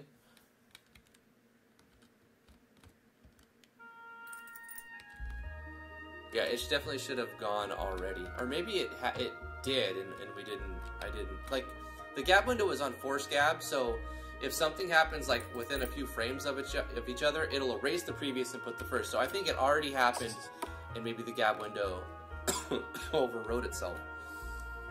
So obviously, okay, the guy showed up.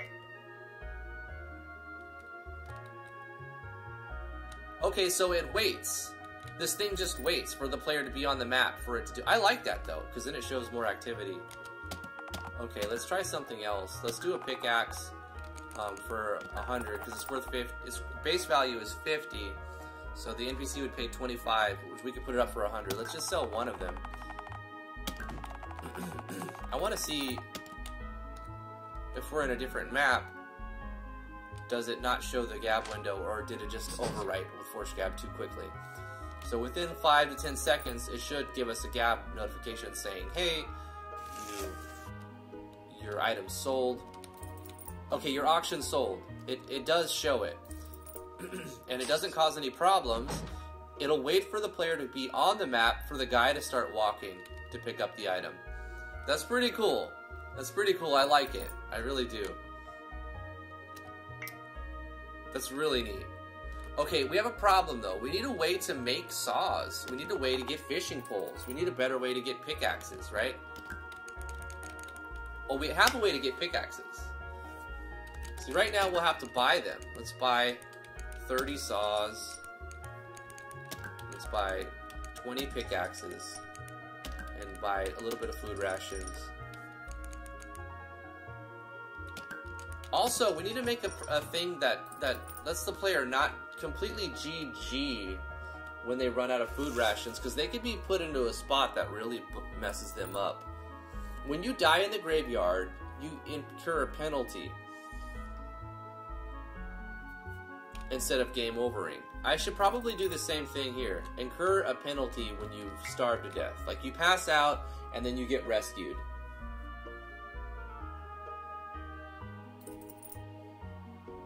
I really need to stop being so lazy and get back to RPG Maker and coding. Yeah, sometimes you just need a break though. I mean, I get it. This is inspiring. Drifty, I need to really talk to you afterwards because I'm really loving this game so far. I know, me too. This is really coming together. It's actually coming together to be a decent game so far. There's still some bugs, and there's some things that need to be, like, hammered out. We need stone, and we need lumber. Okay, we have lumber. Now that we have saws, the lumber mill is going to start collecting more wood for us. But we need a better way, except from the traveling merchant, to get saws. Maybe we get like a carpenter or something, or no, the tinkerer's shop. Rescuing Devon should open a tinkerer's shop where you can buy tools. Oh wait, I did this already, didn't I? Yes, I did. You go to this map, and then in this map, you have the general store. And you can buy tools from the general store at all points. So I did address this. You just have to explore and find the general store. You can buy tents and the items you need to operate your services, right? Like, you need hay to operate your farm. You need fishing poles to operate the docks. Lumber saws for that, so forth and so on.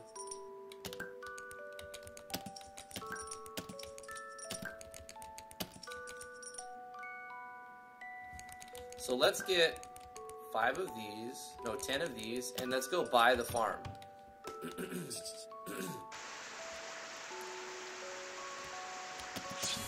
Right, I did address that. I was like, there needs to be a way to get tools easy. Excuse me.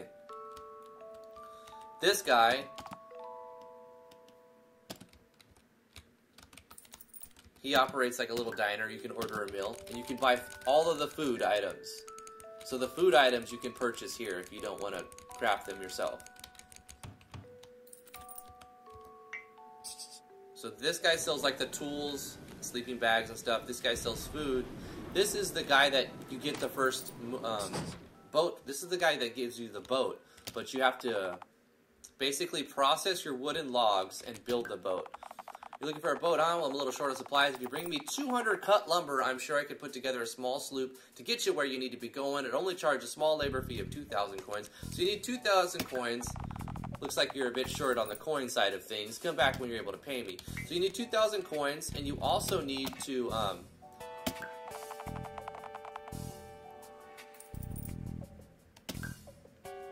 so this guy, I don't really, what else would you use the wood for?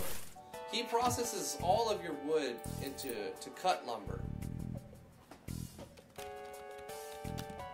Oh, we got a bug here. I thought I had this hammered out. Is it because I have a follower this time?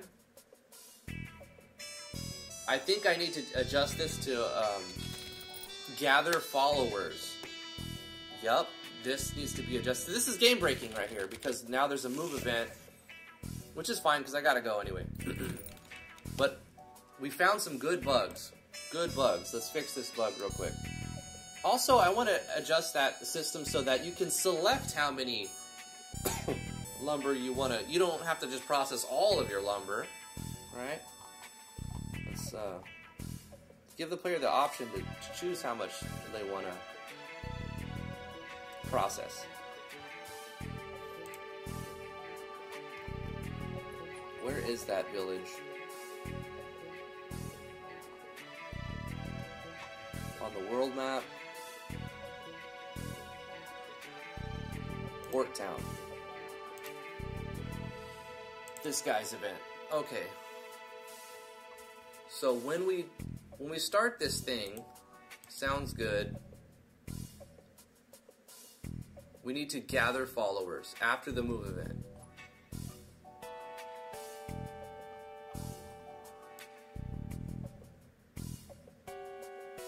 Wow, there's a lot of move events. All of the player move events, though. Move route player, gather followers.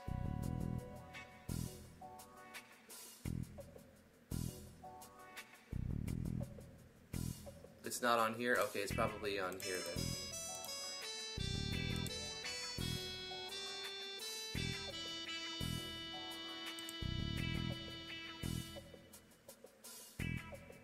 Gather followers.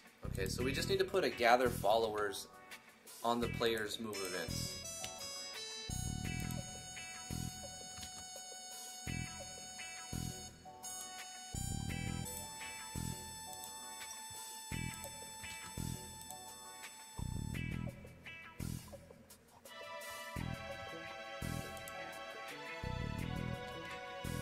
Oh, wait, nope. Only on the player's move events. Because I tested this with one player in the inventory, or the party, in the inventory. Okay.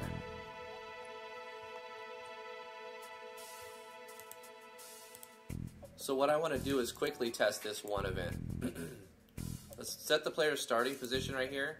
Let's go to the system and start with 2 people. Let's start with Edmund and also Jinx.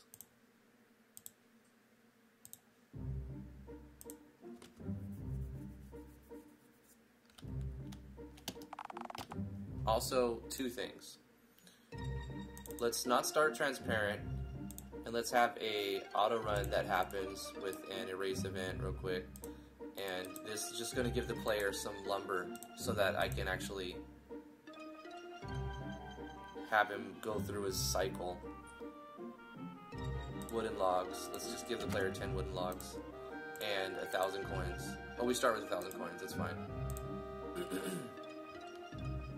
Auto run, erase event. Yeah. We'll delete this afterwards. And then system, turn off the start transparent. Okay. Now let's test it to see if it locks up the game.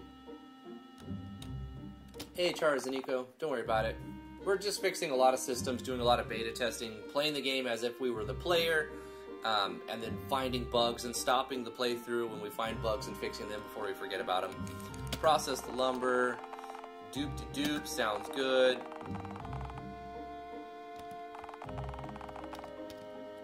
Wait, what?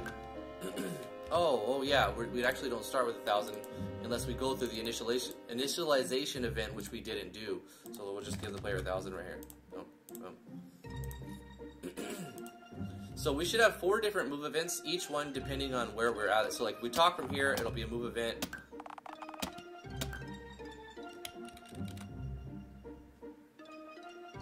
And it just locks up? Why? What the freak? Oh! Player tracker. I have to have the player tracker on as well.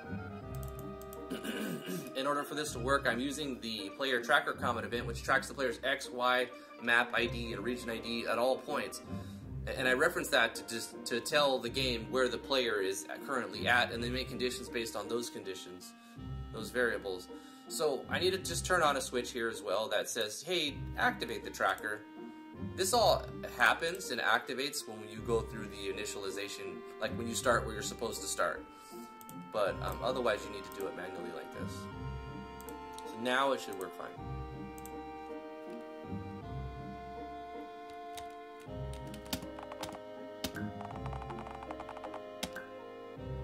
The gather event worked. He'll go through his little spiel.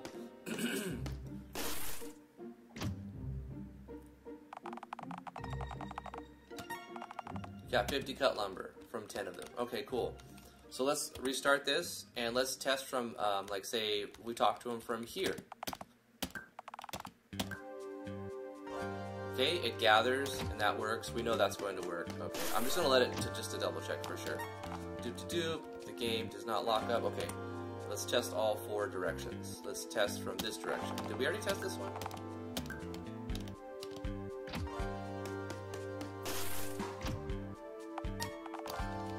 That works fine.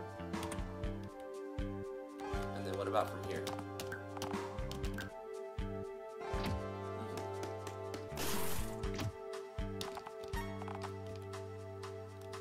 Nice.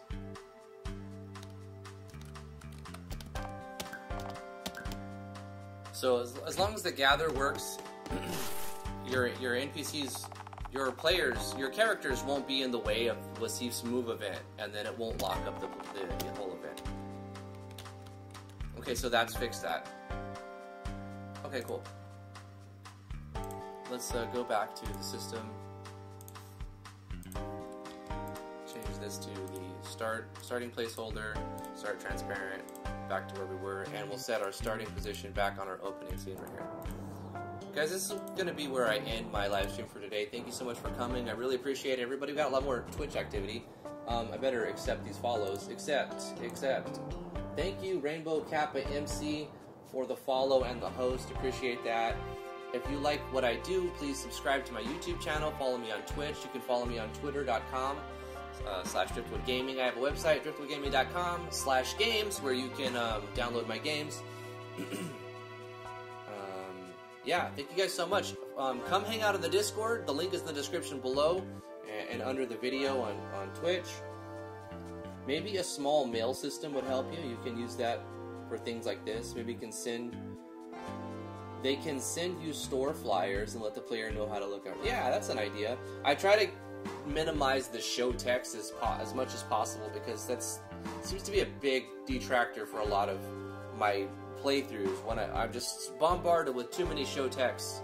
So I try to get away with that by still giving the player information with gab window, so it doesn't impede their playing. They're not locked down in the text box. So I do a lot in the gab window, but a mail system where the player can optionally go to the mailbox, that's a good idea. This is the whole general idea of the tutorial area too, where you go to learn more about the game. I need to let the player know about the player vendor, the auction system. So I'm going to do that one last thing before I end. Go to the tutorial area and put another NPC, let's say right here.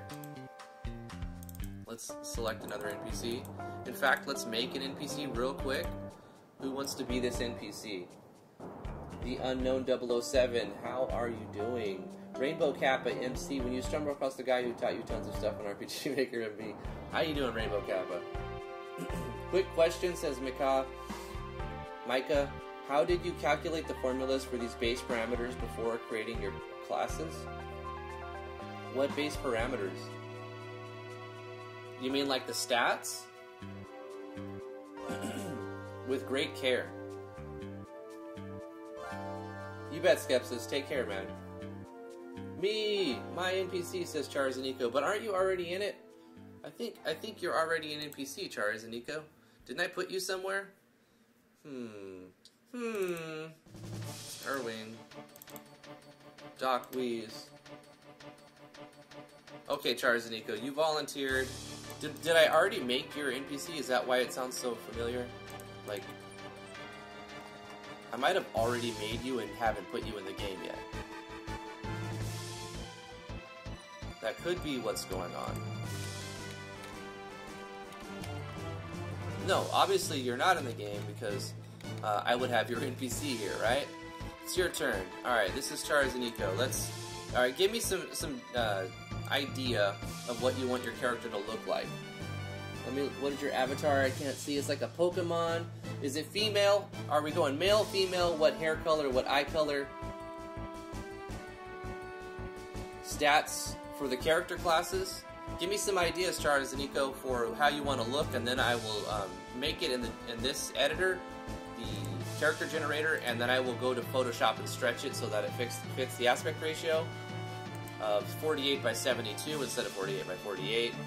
I'm trying to build a Mage Knight, a Summoner, and a Witch, but I can't figure out how to calculate base before I do my point distribution. Oh, okay, that's what you're saying. I highly recommend you get a plugin, Micah, called Class-Based Parameters. Is that what it's called? It's a Yanfly plugin called Base Parameter Control with the extension Class-Based Parameters. Get these two plugins, put them under the core engine right at the top for Yanfly's plugins, and go into your character classes and hand pick your stats. Like, write a formula for all of them. So I did custom class parameters for max MP, HP on all of their stats, even how much experience it takes to get to the next level. And I started with the very baseline for the generalist, like the middle jack of all trades character. I went with their level times 10 on all of their stats, and then their HP times 100, their MP times 25, their level times 100. So everything is based on the character's level, right? So we're referencing level to be the base value, and then multiplying by a set number. I'm giving a bonus of a little bit of extra HP just to start. So at level 1 you have 300 HP, but at every level you just get an additional 100. But you can go to 1,000 or make that 10. It just depends on like how you're scaling everything else. MP, like a third or a fourth or half of the HP makes sense to me, but it's arbitrary, really. So this is a general jack of all trades character, so I've got all of his stats are equal to 10 per times the level, right? And then the formula I did for the leveling up, which is, it depends on how much experience you're giving on your enemies as well, right? How much experience you're allocating here. But I've gone with this formula, level times 300 times level times 0.75, and it took me a while to get this set up the way that I want, but I like the progression and how long it takes to level up in comparison, in relation to how much experience each enemy gives, and they all give 100 times their level, approximately, except for the bosses. No, exactly, except for the bosses, which gives more. Double. Bosses give double.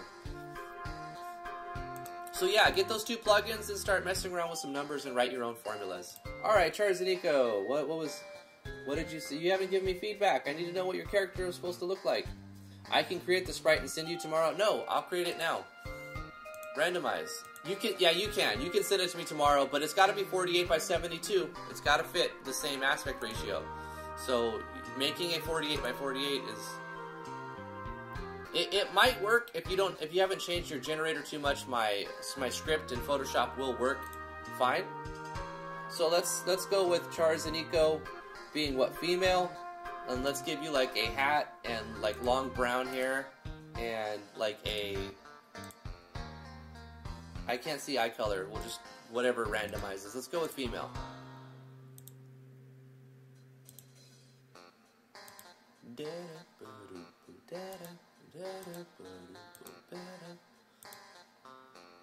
Akunoichi? I don't know what that means. My Weibo is not on point.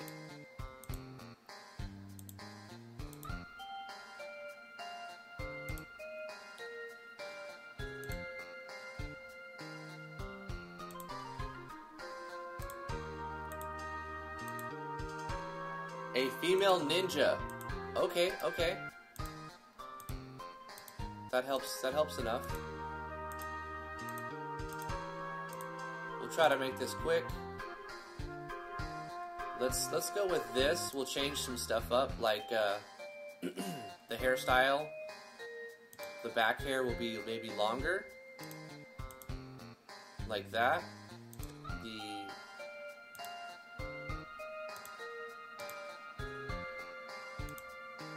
Maybe not so aggressive. Yeah, there you go. She's a ninja after all.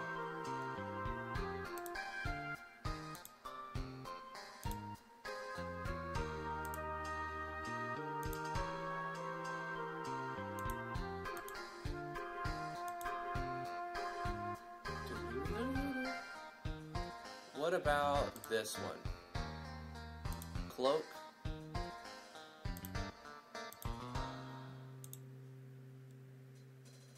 No eye patch. I don't want to get the eye patch.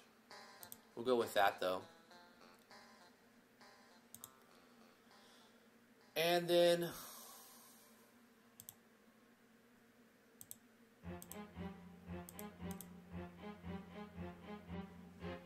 okay, let's change the hair color to like this brown. I don't like the mask. It's kind of weird. Let's go like that. I think that looks good. We'll change the color of the cloak. Black makes sense, right? Dark brown or brown hair.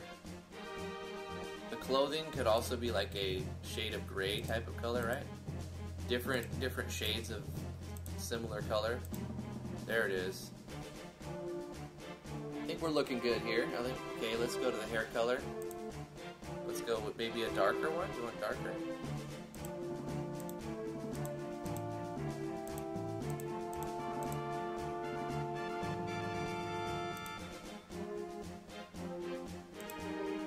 What about like that?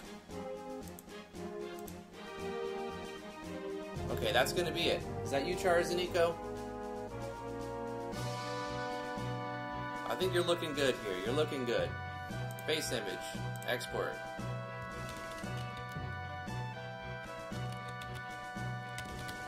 Charles and Nico.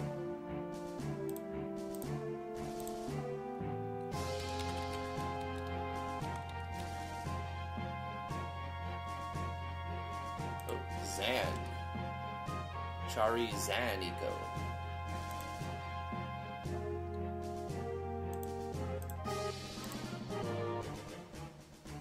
Okay, I spelled it right the first time there.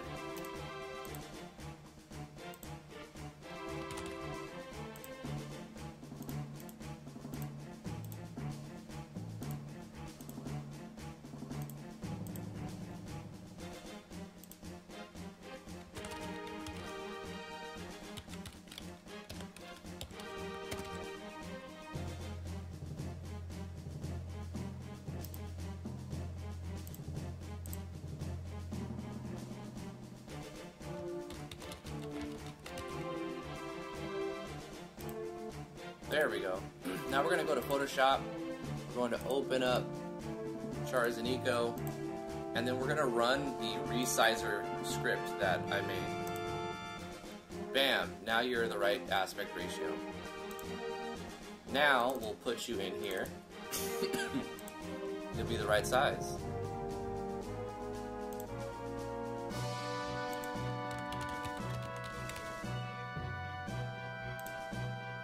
Alright, Charles and Nico is going to be over here in the hallway, facing left.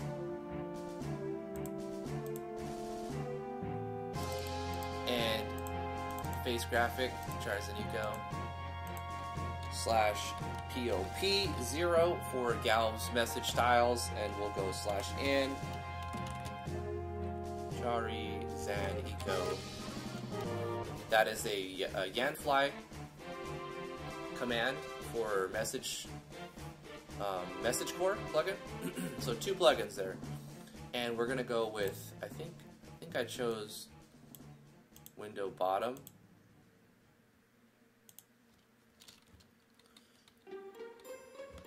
Did you know that you could sell items for double their base value at the auction house? It's not really an auction house, right? If you use an auction, if you auction them off, and we don't need to ask the player, we just need to inform them. She's just gonna say, you could sell items for double their base value, and we can color code that too. We'll go color, I don't know, 18. Double their base value is going to be color coded. If you sell them on auction, there's an auction table just below. There's an auction table in town. Look for the shiny, what would it be end game? Like a paper, right? Look for the shiny item registration. Registration form on the table. Look for the shiny item registration form in town.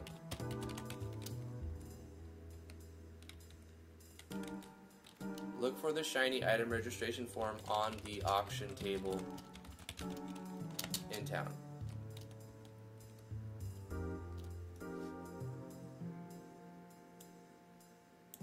Actually, we'll go like this.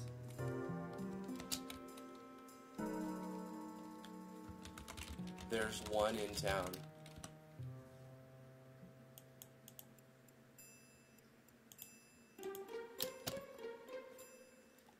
Look for the shiny item registration form on the auction table in town. On the auction table. There's one in town. Okay, we need to just look at this to see if it fits correctly. We don't need to do anything but look at it and reformat. Akoo Studios, hello. The mask is weird. Is there a tutorial for the script you made on Photoshop?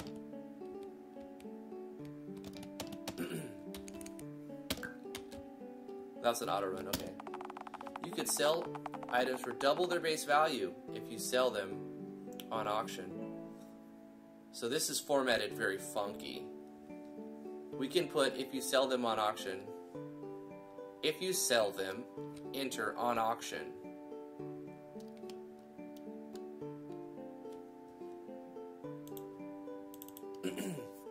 Is there a tutorial? I don't think I made a tutorial specifically on it. I should though. I learned it from a guy named Royal Crown Code.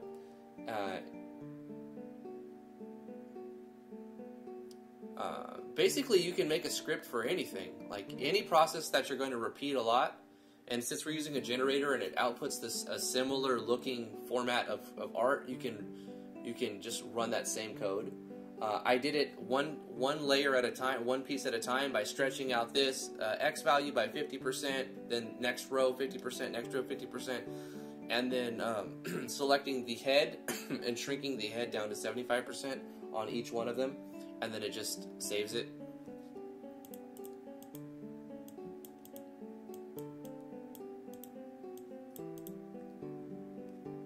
If you sell them,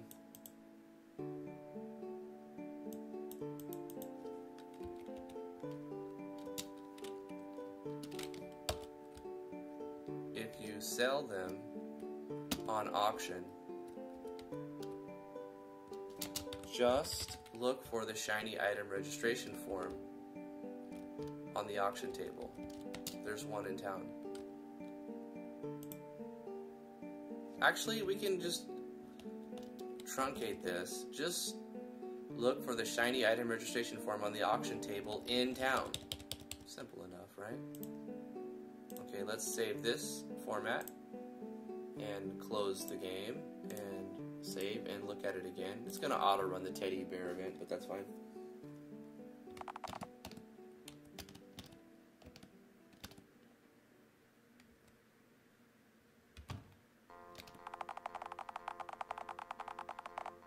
That looks better. You can sell items for double their base value if you sell them on auction. Just look for the shiny item registration form on the auction table in town. So let's change the color from red to something else. I was just guessing a number 18. Let's go with 19 and see what that looks like. Nope, let's go with 20. Let's go 21. There you go, yellow's good. Pay attention.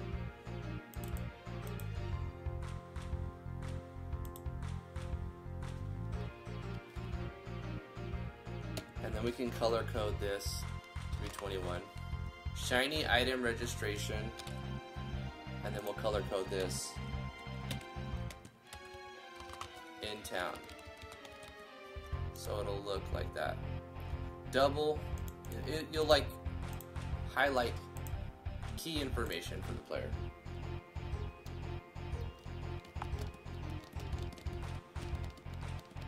It will be green, and by yellow, and by green I meant yellow.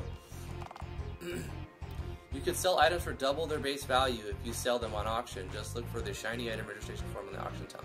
Double their base value, shiny item registration in town.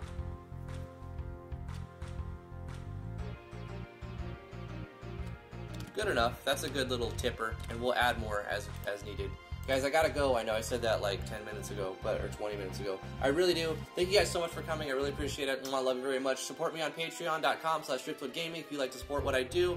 Come hang out in the Discord. Links in the description below. Bye, guys. Bye. I like how you have their name below their face.